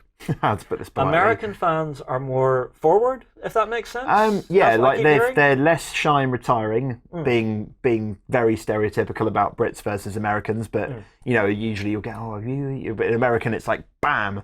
Yeah. There's not much preamble sometimes, but it's very different. America is a massive country, and people are very different depending where they come from. And I've probably been to America 20, 30 times for Hawks since we started, maybe something like that. So I'm not fully qualified to speak on it, but I've been there enough times. It's diverse. I really am excited about it. I'm looking forward to meeting everybody that's there, getting to meet up with all of the companies and stuff that are there, getting to stop off with you guys, seeing what it's like. And actually, that's what it was. So for Gen Con, it's one thing I keep hearing as well is the way that booths are actually allocated is on like a point system. It is, yeah. So say this is probably tipping your hat a little bit to new companies out there, but for new companies who would actually want to visit Gen Con, would you have any advice for them? Well, if you want a small booth, if they still do it, there's an Entrepreneur's Alley thing. Okay. We didn't do that in our first year because we needed a bigger booth. Yeah. So the way that works is there's an area that's kind of subsidised for new attendees, for new booths. So if you've never displayed before, you can go there. We couldn't, for example, because we've been to Gen Con before. Yeah. It's cheaper than the other booths, and it's in quite a good location, actually. It's not bad. Downside is if you need the bigger booth, Gen Con awards 2 of them bigger booths, or at least did 5 years ago when we looked at it. It might be different now. But you don't know whether you're going to get those, and you already have to put your booking form in. So if you need a booth bigger than, I think it's pretty small, like 10 by 10 feet, then that's not really an option for you. So that's one. 2, doesn't matter how much money you throw at Gen Con, doesn't matter what you do. If it's your first year, you will be put in the corner of nowhere, and that's just it. Right. Sorry. So just take it on the chin for year 1, get your foot in yeah, the door. Yeah, and if you don't go for 1 year, you lose all your priority points and you have to start again. Right. Yeah, so it's a very different system to what most places do, because most of them it's like first come, first serve. But Gen Con, I'm guessing there's so many companies that want to go to Gen Con, they kind of have to do that out of a fairness standpoint. Yeah, I mean, we need to book our booth for the year after on the show that year. So you do the show and you're booking next year? You're booking next year on the last day, yeah. See, that's actually really good, because it means that Gen Con knows they're going to have... Oh, it's really good for Gen Con. It's not really good for us. I don't know, because... we end up with half our booth costs tied up for a whole year. Well, this is the thing. But I don't know. I think it's good for Gen Con. It's good for the attendees, because it means that they know people are coming back. They know Gen Con is going to continue to grow and expand as an event that they're going to want to visit. Oh yeah, I mean there's no danger that Gen Con isn't going to be full always. Yeah. This one being the 50th is presumably going to be even busier. I mean, basically, like nerddom takes over Indiana completely. Yeah. Indianapolis is owned by Gen Con during Gen Con. I can't wait to see what downtown looks like. Last year, when everyone was playing Pokemon Go, you just saw somebody in a restaurant with it, and it was just lit up like a Christmas tree. There was like a million... Well, just everybody dropping lures all over whatever they are, they were just... I didn't play the game, so I know vaguely like Pokestops or whatever, but there was a million things going on in Indy for that, because everyone was playing it, because it was August last year. It's kind of like a zombie apocalypse, where there's just a horde of Pokemon trainers just there's a Charizard over there, and then just the herd moves. Yeah, exactly. There's the cosplay stuff too. That's really cool for that Gen I'm looking Con. forward to seeing. Yeah, mixed bag again. Some fantastic stuff and some really awful stuff too. Well, you see, here's the thing: cosplaying, it's one of those things. Some people they have incredible skills at it, but some people they just want to go along and actually, show that I like this character. Oh yeah. Some people might not have the skills to execute a cosplay really well, but fair play to them for trying. When I say awful, it's more like a guy should not be wearing Speedos. Oh, okay. That's what I mean by awful. That's what I mean by awful. Like okay, kind of that came out left you're field. just having your mid demo. You turn around, you're like, ugh. Okay. But only occasionally. Usually it's like barbarian types or whatever. But I see. It's all part of the fun. Yeah. Anyway. Well, yeah. Every time I hear about it, it just sounds like more and more of a fun show to actually go and visit. Yeah. Right now, the next announcement for Hawk Wargames, which again is completely out of left field. I don't know why they're doing this, but Dave, do you want to tell everybody what you've decided to do? Okay, so this is a big decision for us. Is that we are going to potentially sell the Avenger, which is the Avenger. Yeah. So if you don't know what the Avenger is, it's our display model that we bring to certain shows. We brought it to UK Games this year. If I may? Of course. We brought it This to is the Salute. monster. So if you've not seen it before, it's a strike carrier. So it carries dropships. It's 3 meters long. There's a couple of shots there. So it's in 10mm scale. So it's drop zone scale. Yeah. But it's if you bring that shot up again, actually, then we can have a look at the dropships. If you go up to up to the top there, so you got the launch bays. There you can see all the launch bays open with the 10mm scale. Those are actual stock drop zone gaming minis in there. And it holds them all. All those doors you see there, they all move. The turrets move. It was a complete bespoke resin mad project. Yeah, and you could buy it. Yeah, so I built it. I designed it and built it almost entirely myself. I did have a little bit of help from teams here and there working on things like, hey guys, I've got 300 tanks and 100 condors to paint. Do you want in? Like, no, not really, Dave, but yeah, right. Those times whenever you can get friends and family just to labour for you. I mean, I think I did this thing because I wanted to build it, and I was in a position at the time where I could, and I love building models, and I love building big models, and I had this chance to build this crazy, just mental thing. I don't think I'll ever get that chance again. Because Hawk is a different company now. There's more of us. There's much more pressure to keep going and produce and innovate and be a company. Yeah. This is cool and everything. Yeah, but this was your own hobby project. It was wild. really. I mean, it's been great at shows. It's a crowd drawer because it's 3 meters long. Yeah, that's nearly 10 feet. 10 feet long. It took me about 1,000 hours to build it. About 3,000. Plastic components and about 1,000 resin components. Yeah. All the resin was all custom built specifically for this project. Yeah. Well, I mean, I suppose you have to do the cast, figure out how everything will be laid out.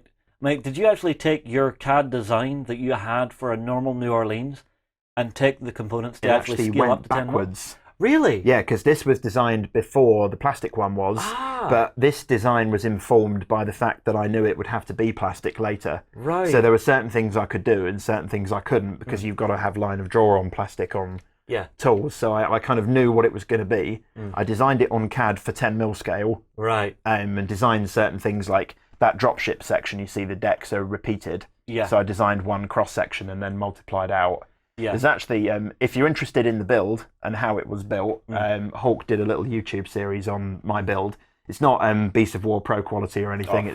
It's filmed by me mostly, and it's basically a video diary of the build from start to finish. There's 20 episodes. They're about 10 minutes each. Yeah. That's worth checking out if you're interested to see the amount of pain and suffering I went through building this thing. So honestly, for the result and from what I've seen at shows and seen what people have said at shows, well done. Simple as that. Well done. It was worth it. Yeah, I do think it was worth it, even after all of that. I mean, it's an achievement. It's finished, but so the question immediately raises, well, why the hell are you selling it then? I was about to go there. Yeah.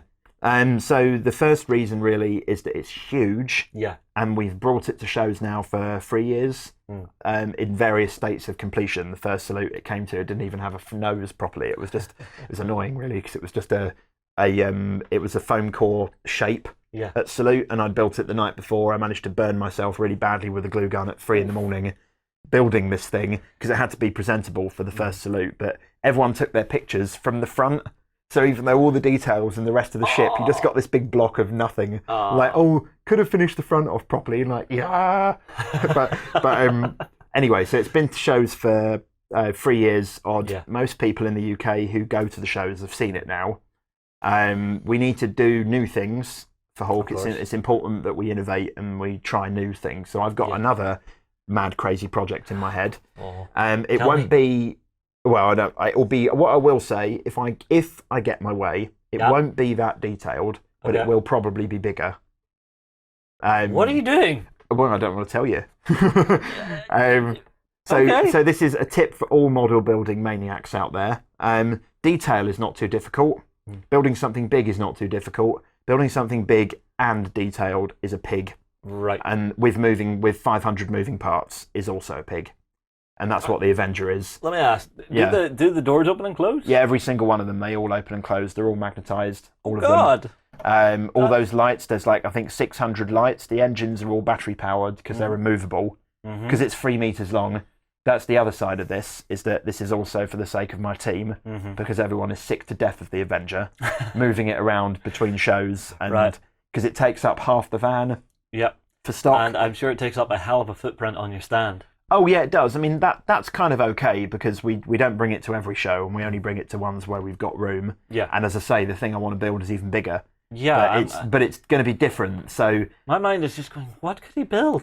But look, it's no promises because, as I say, if anyone at Hawk is going to be the one building it, it's going to be me. Yeah. But I'm also doing a whole bunch of other things. Yeah, so. Well, you've got second edition to burn through. You've got to push on with drop fleet. Exactly. But, I think the plan is for me to do this next build in a really concentrated, intense period of time and not to have it anything like that for detail.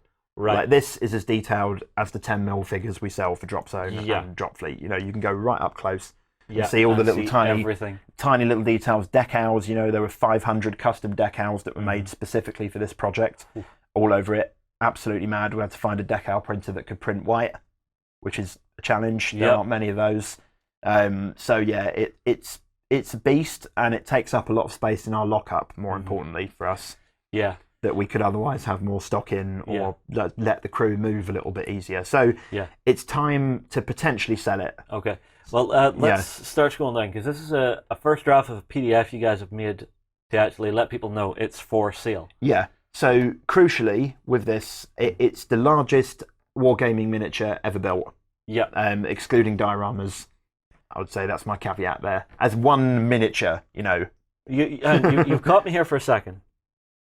The largest wargaming miniature. Yep. Ever. Yeah, but you're saying it's a wargaming miniature. Yeah, right. So, for it to qualify as a wargaming miniature, it has to have rules. And now it has rules. So we'll get onto that in a little bit. Colour me intrigued. Yep. Okay. So it is vast. It was about 1,000 hours time. Obviously, all considerable production budget because of all the resin and everything involved. So first off is we're not just going to say put it on the website with a price because that's how do you price something like this? It's So the approach really is we're going to take basically any sealed offers until the end of August. Okay, so this is going to be like a silent bidding thing then? Pretty much, yeah. I mean, we kind of reserve the right not to sell it for one, because we're not just going to kind of take the highest bid flat out. Like, I've got a price in my head that I won't sell it for anything less than. That's fair enough. After all that work, I would probably rather maybe rent a storage locker and put it somewhere or whatever. Than sell it for too cheap after all what I've gone through to build it. Well, surely there has to be a certain amount of sentimental value. There's a lot to of this that, thing, yeah? And it's also I want it to go to somebody who really cares because I don't want it to become like I don't know. I want it to be taken care of because it's one of my probably the best thing I've ever built. Yeah. So basically, you don't want to sell it, and 2 weeks later you see it up on Facebook and it's been resprayed. Oh yeah, that sort of thing. So it's so if you're interested. Just please email us info@hawkwargames. Okay. Put it in the subject line. Okay.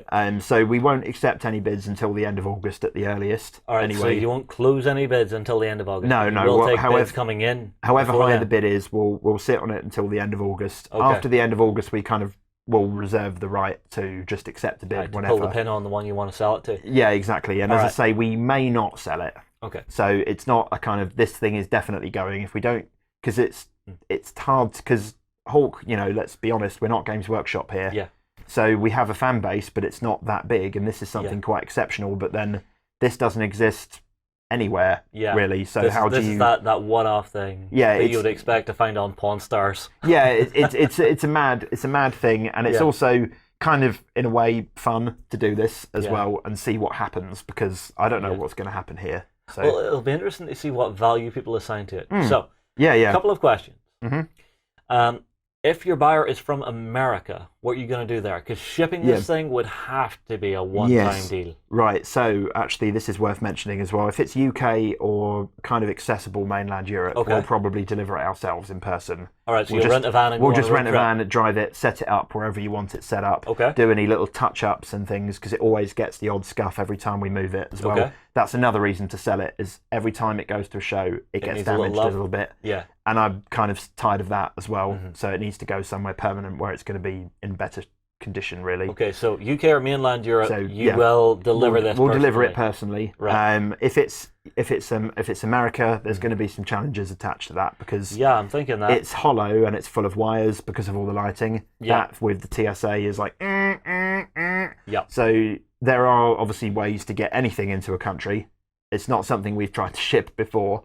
I'm sure there are ways. If there's interested buyers in the US, we can look into it and we'll find out how and when it can be shipped. But One important thing there. Yes, actually, worth mentioning this.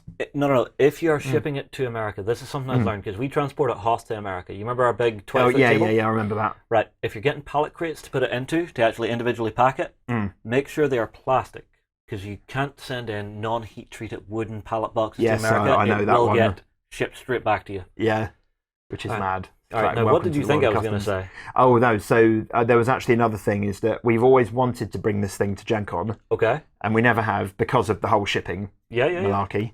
And also for us, if we're going to bring it back to the UK, that means we've got to ship it twice. Yeah. And then it's twice as expensive, twice the risk, all the rest of it. So if somebody in America wants to buy it and wants to work with us to bring it to Gen Con next year, then we are down for that. Okay. So awesome. we can perhaps do something and help there. It's any one of these bids is going to be a sort of personal conversation, really, rather than and wherever somebody here is is money, it's in the post. It's hardly a web sale, Well, So it's technically a web sale. It's the biggest web sale in the history of wargaming, I would say, probably for a single miniature. for a single miniature, for sure. I I mean, call it a miniature. I shouldn't. well, Weta would call it a bigature. That's where the inspiration came from. Partly is if you've ever seen the special features on Lord of the Rings, for example, like the Minas Tirith was built, and Minas Tirith was like room-sized and built by a whole team of people over the course of many months. And Hogwarts, if you've been to the Harry Potter experience, I've not. Is it good? very good. If you're into miniatures, it's worth going just for that, because Really? Hogwarts is in a massive, great big room, huge room with the whole Hogwarts castle in it. It's the biggest miniature I've ever seen by a big margin. Like, it's huge, twice as big as anything at Warhammer World, for example, at least 3 times bigger, even than the new one. That's really impressive. It's huge. So it's worth going just for that if you like miniatures and design and stuff. That's why I went. I love the movie production design stuff, and they build big models for Hollywood. They used to do it more than they do now, but Weta do it a lot. Well, you see, this is what I loved. Whenever you see a miniature that's been built as that, where they've got the cameras panning over it and stuff, I don't know, there's a nice feel to that that's nicer than CGI stuff. There is. No, that's a real serious thing. You feel like older films like Star Wars, the original trilogy, Lord of the Rings is quite old now. The original one, it's like, what, 12 years old? More than that? Maybe? Really? Yeah. Fellowship was... Time is flying. No, seriously, Fellowship was... in a nursing home soon. Fellowship was like 2002, 2005 period-ish, I think. But yeah, push. Yeah. But it hasn't aged a day. Yeah. All the miniature scenes, like, they look great. They still look amazing. Some of the CG looks a little bit janky it's now. It's getting there. But the CG ages and the miniatures don't. Yeah. That's the thing. So there's still a place for that. Who doesn't love seeing, a pyro guy being brought in to demo part of a miniature? Oh, yeah. That's just good. I mean, Independence Day, when they blew up the White House, that was one shot. That was it, that miniature. Like, they would have blown it up for real. Yeah. Don't screw it up. My favourite one has to be the first Alien versus Predator. You know that final scene where they blow everything up? Yep. They got one shot at that. Ah. And in the commentary, the director actually talks about their demo guy, Jan, I think it was a big German fella. Yeah. And so Jan was told to set everything up, put barrels of petrol and diesel and whatever down that was going to blow up. Yep. And apparently he put too much down. He literally blew up the set. Whoa. Yeah. So, I mean, like afterwards, the director runs up to him and goes, Jan, what the hell, man? Yeah, wooden polystyrene, de burn. De burn. Yeah. And it was just this moment of going, I would have loved to have had that job because it would be so fun just to light that match and go. Yeah. No, I mean that's actually something that I've always wanted to do one day is work in miniatures and like for movies. Yeah. That's something that I'd personally love to do because I love miniatures and designing things. Well, Not that I would right now because I'm very happy with what I'm doing right now. But you do know you could do a CGI drop fleet movie. You've got the CAD models. Got the CAD. But yeah, it's I love cinema and film, and I'm a massive nerd for that kind of thing. So hey, there's nothing wrong with having your own hobby away from the wargaming side of things. Oh yeah, no, and that's what this was partly about as well. And it was my one shot to build something truly mad that would otherwise need a Hollywood production team and an entire budget, big budget, bigger than we spent on this thing. Oh, and I just have images of this thing turning up in a year's time in a low budget B movie. We wanted to do green screen stuff on it actually, but Really? we'd need to rent a studio because it's huge. To do that, you'd need a big pro green screen studio. You'd need boom rigs, all kinds of things like that, and it's not something we could justify. One of our building owners actually owns a movie set. But then you'd have to bring it to Ireland. Yeah, there'd be a problem. You ferry it. I don't know. It's we'll see. Anyway. But right, so on rules, I did mention rules. Well, we've got background first. So do you want to read this out for us? Oh, so there's that's the that's the background for it. So that's the normal background for a strike carrier. So by the way, these documents we're showing you now, they're both going to be on the website. They should be on the website by the time this goes up. Yeah. So anyone can read these. Okay. So this is the general background for the ship. But there's the other one that we opened earlier. I think I have it here. There it is. So this one comes with the rules, slightly different. Okay. And this background tells you a little bit more about the style of these rules compared to how we normally write rules. Yeah. So the first two paragraphs go down quite normally, and I'll read you the third for funsies. Okay, and that will set you up for the rules to come. Go for it. Very occasionally, strike carriers may be brought right up to the front line to support surface operations. While a New Orleans firepower may be considered pedestrian for deep space combat, brackets, that's 1d6 on a 4-up in top fleet. Yeah. Well, I suppose you're working in order of magnitude here. When taken into the context of localized ground warfare, the level of ruination it can unleash is frankly darkly comical. It is a gigantic, obscene, floating apocalypse for the poor, hapless, soon-to-be cold bodies staring up in dreadful awe at its lethal majesty. Having the sun blocked out by your impending doom, thousands of tons of 564-metre-long starship is enough to make even the most crazed, chainsaw-wielding killer soil themselves in terror. So there you go. That's how the rules are going to go down. This sounds legit to me. Yeah. So it's a little bit, So we'll get on to the rules themselves. There's nothing wrong with it being a little OTT. This is meant to be a fun one. This is a nod to all fans who've been and seen it, and so many people over the years have been, you're going to write rules for it? Well, here they are. And so I assume this is again a first draft? It is, yeah. So this one actually, the core stat line is missing. This is a drop zone. Because you're not giving it away to everybody out there. This is drop zone rules. Right. But in brief, zone rule. Drop zone rules. So it's 10 mil scale. So it's drop zone. Okay, so now it is a wargaming miniature. It's just in brief there. It's 101,000 points. Right. And it's got 3,600 and something damage points. Okay. And that is the weaponry. Usually in drop zone you might have 1 or 2 weapon profiles, maybe 4 at most. This one. It's a Citadel.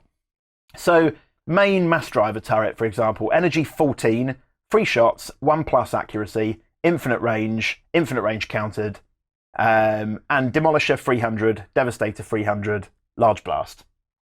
That's the big railgun turret. Which I assume this is dumping a lump of steel about the size of a skyscraper. Yeah. I mean, the big railgun turret in 10 mil is about this big. Yeah. So when you man that yeah, that's going to hurt. You're essentially dropping a building on someone's head. Yeah. So yeah, that's going to flatten anything it touches. Yeah, so then you've got the close action torpedoes tubes at the front, which is area BM, which we'll get onto in a minute. Very powerful again. Then you've got 12 point defense lasers, big ones. Yep. They're all the laser emplacement from the drop zone, actually. So Okay, that's a so legit. they're running off the standard profile? Yeah, so that's a legit drop zone miniature, and this profile actually comes from one of the scenarios you can use it with. With 12 of them. Which is Devastator 15, Demolisher 10. Oh, yeah, powerful. Yeah. Anyway, crazy. Beastly, Energy 13. Then you've got point defense lasers with 90 dice combined. So that's the base weapon profile. So pretty bloody scary. 90 dice. 90 dice of infinite range Energy 9 lasers as well to boot. With strafe. And that's the point defense lasers. That's just designed in space combat to destroy munitions and things. Not even, but you know, a modestly armored tank in drop zone is toast compared to that. Yeah, pretty much. And all those big point defense lasers will just beam everything out. Just cutting lines out of a city. So what I'll do if we go down for the rules, I'll pick out a couple of choice tidbits for you. All right. You know, it's the only thing in the game with Armor 11 and Energy 14. Yeah. They're not a thing in Drop Zone, and they have their own special rules here. Appended with Feel the Noise. Yeah. Area BM is Bloody Massive Blast. I'll read that one for you. This sounds legitimate. Use the normal blast rules, except the blast radius is 24 inches. You might need to make your own comically large blast template, perhaps with a big middle finger painted in the centre, or yellow smiley, or whatever you feel might make your opponent cry. Your choice. It has the Death Machine rule. Right. Fear it. If you take a New Orleans strike carrier in your list, then this is your list. Right. You really shouldn't need any more than this to level a 20 by 20 foot gaming table, replete with enemy forces, skyscrapers, armour, force fields, and the lot. More or less, it's death to anything. Yep. The LZ cartoon cutout basically says it doesn't need to land, but if it does, it destroys instantly a strike carrier sized template on the ground, just blonk. So just cutting everything out with a big dead zone in the middle, and then this thing's sitting there just ready to blast away. And you can land on buildings or friendly troops if you want, but it's not very nice. It's not very nice, and you shouldn't do that. Yeah. Then we'll go on to the next bit. Yeah. The really big aircraft rule, that basically means it's a board edge. Yeah. It also says that you should use the stock flight stand for it. Does this thing have a stock flight stand? It does have a stock flight stand. It's custom built by a carpenter, and it's about this big. But it does have, and it comes in two pieces. But it does have a custom gaming table doing this. It does have a custom flight stand, a stock one, which you must use in games with this thing. It said you may need to move many things out of the way to place it on the table, or not. It's quite heavy and will crush most miniatures underneath it. Again, your choice. I think I would choose to move my precious, beautifully painted stuff out the way. Also, I say beautifully painted. Not so beautifully painted. Maybe not even paint it, but I'll move it out the way anyway. It needs a stout table on which to place it, because it will break the table if it's How much does this thing weigh? You need in real life, not in game. In real life, the front is very light, the back's pretty light, the engines are kind of dense but not too bad. It's the middle of the ship that weighs a bit, right? Because that's where all the moving parts and all the drop ships are, and 90% of the build hours are in that middle section. Got it. Needs two people to lift it. Okay. It's not. You could probably lift it on your own if you were kind of like, but it wouldn't be safe. I wouldn't be doing that. Yeah, you shouldn't do that. You should always lift it with two people because it's huge. Yeah. We then have payload. Does this thing come fully loaded whenever you take it? It does. If you were to buy it, it comes with all the models in it. This doesn't really give you all the options because that would take forever and you need a whole book. Yeah. So we've given you a option for a cool 24,898 points. So your dropship now has an army? It does, yeah, and that you don't get a discount for that. That's what it costs, and you won't need a discount, frankly. What that comes with is 102 sabres in 31 condors and 1 albatross, 102 rapiers, 28 condors, 2 albatross, 64 bears, another 32 condors. So they would hold 960 legionnaires, which is more or less a whole cohort of smug UCM infantry grunts. Yep. 4 Kodiaks, 2 Ferrums, 2 more albatrosses, 20 gladius, and transports 8 scimitars, 36 wolverines, Praetorians, 4 more base of legionnaires in light dropships because they bribed their CO to go in the better transport. Yep. 6 Falcons, 6 Seraphim strike fighters, and 10 Archangel interceptors. Just because, 24,000 odd points. All dropships come with the missile pod upgrade included, of course. Because why not? There'll clearly be enough to tip the precarious balance in your favour. This is glorious. It's kind of... And then when if destroyed. Yeah. So, firstly, what the hell did your opponent take and what were you doing all game? Anyway, if the strike carrier is destroyed, roll a single solid gold d6 on the following table. Right, and it must be a solid gold d6. Where is this table? Beautiful artwork, by the way, in this. You guys have outdone yourselves. Okay, so let me read this. So on a roll of a 1 through 3 crash landing, the ship crashes in much the same manner as a majestic fiery comet descends onto the field of marshmallows. Marshmallows? Okay. Descends onto a field of marshmallows. Okay. Squish.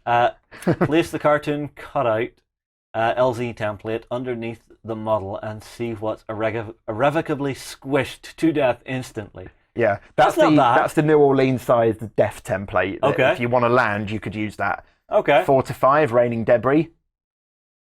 So superstructure gives way and explodes into tower block-sized chunks. Survival is questionable. Each structure and unit on the table is destroyed on a roll of 4 or more on 3 combined d6. Anything left alive is blessed by the gods of gaming. So 111 and you live, otherwise everything dies. And 6, I'll do that one. That's Okay. kablooey. Okay. On a 6 on your solid gold d6, the ship's drives detonate in an apocalyptic grid reference encompassing plasma ball of death. Everyone loses. Burn the table afterwards for effect. And if that wasn't enough, we've got That nuclear artwork explosion. in there. And a little side note at the bottom, actually, it's worth scrolling down because there's Alright. the last piece of artwork on here. Alright. This actually is photography. I did that for a change. A That little is bit, lovely. little bit of CAD work to do the The lights. little bit of photoshopping to do the red lights, but Yeah. the blue lights are actual real ones that are on the Nice. ships. And then at the bottom, a little side note. Always look on the bright side of life. This is a very important rule for the model. If you don't grin maniacally during deployment or during the first turn, you lose the game automatically. As a gamer, you are not worthy if such be thy nature. If you win the game, which might just be possible, you must show some humility in your seal-bashing endeavours. Look at this face. If I'm playing this is my face the entire game. All the way through. Oh my god. Yeah. So that is it. So we have written a rule set for it. Yeah. I admit I had a bit of fun doing that, and it's something I've been meaning to do for years, and I was like, right, let's have it. Let's just Yeah. write the rules for this thing. Well, I believe that's all we have time for today, DM. I would say that's enough, but bloody hell, guys. There's a saying, there is no kill like overkill. If you are a member of a gaming club or something and you want to have the Avengers sitting to actually play, I would say games of Drop Zone Commander, but I don't really know what we're going to call this game. I think we need a new game. Just You need to probably... Avenger Zone Commander. You could buy one drop fleet model and proxy it. If you've got 125,000 points worth of drop zone models sitting around, Yeah. don't think anyone on the planet does except for us, and they're unbuilt in the warehouse. Yeah. Obviously. Well, you know. Dave, it's an interesting one. Guys, if you want to lay your hands on the Avenger, get in touch with the guys at Hawk Wargames. If you have enjoyed this segment, if there's anything Dave has been chatting about that you actually want to have a word about, get it in the comments below. We will be keeping an eye on them. Myself and Dave are going to move on here.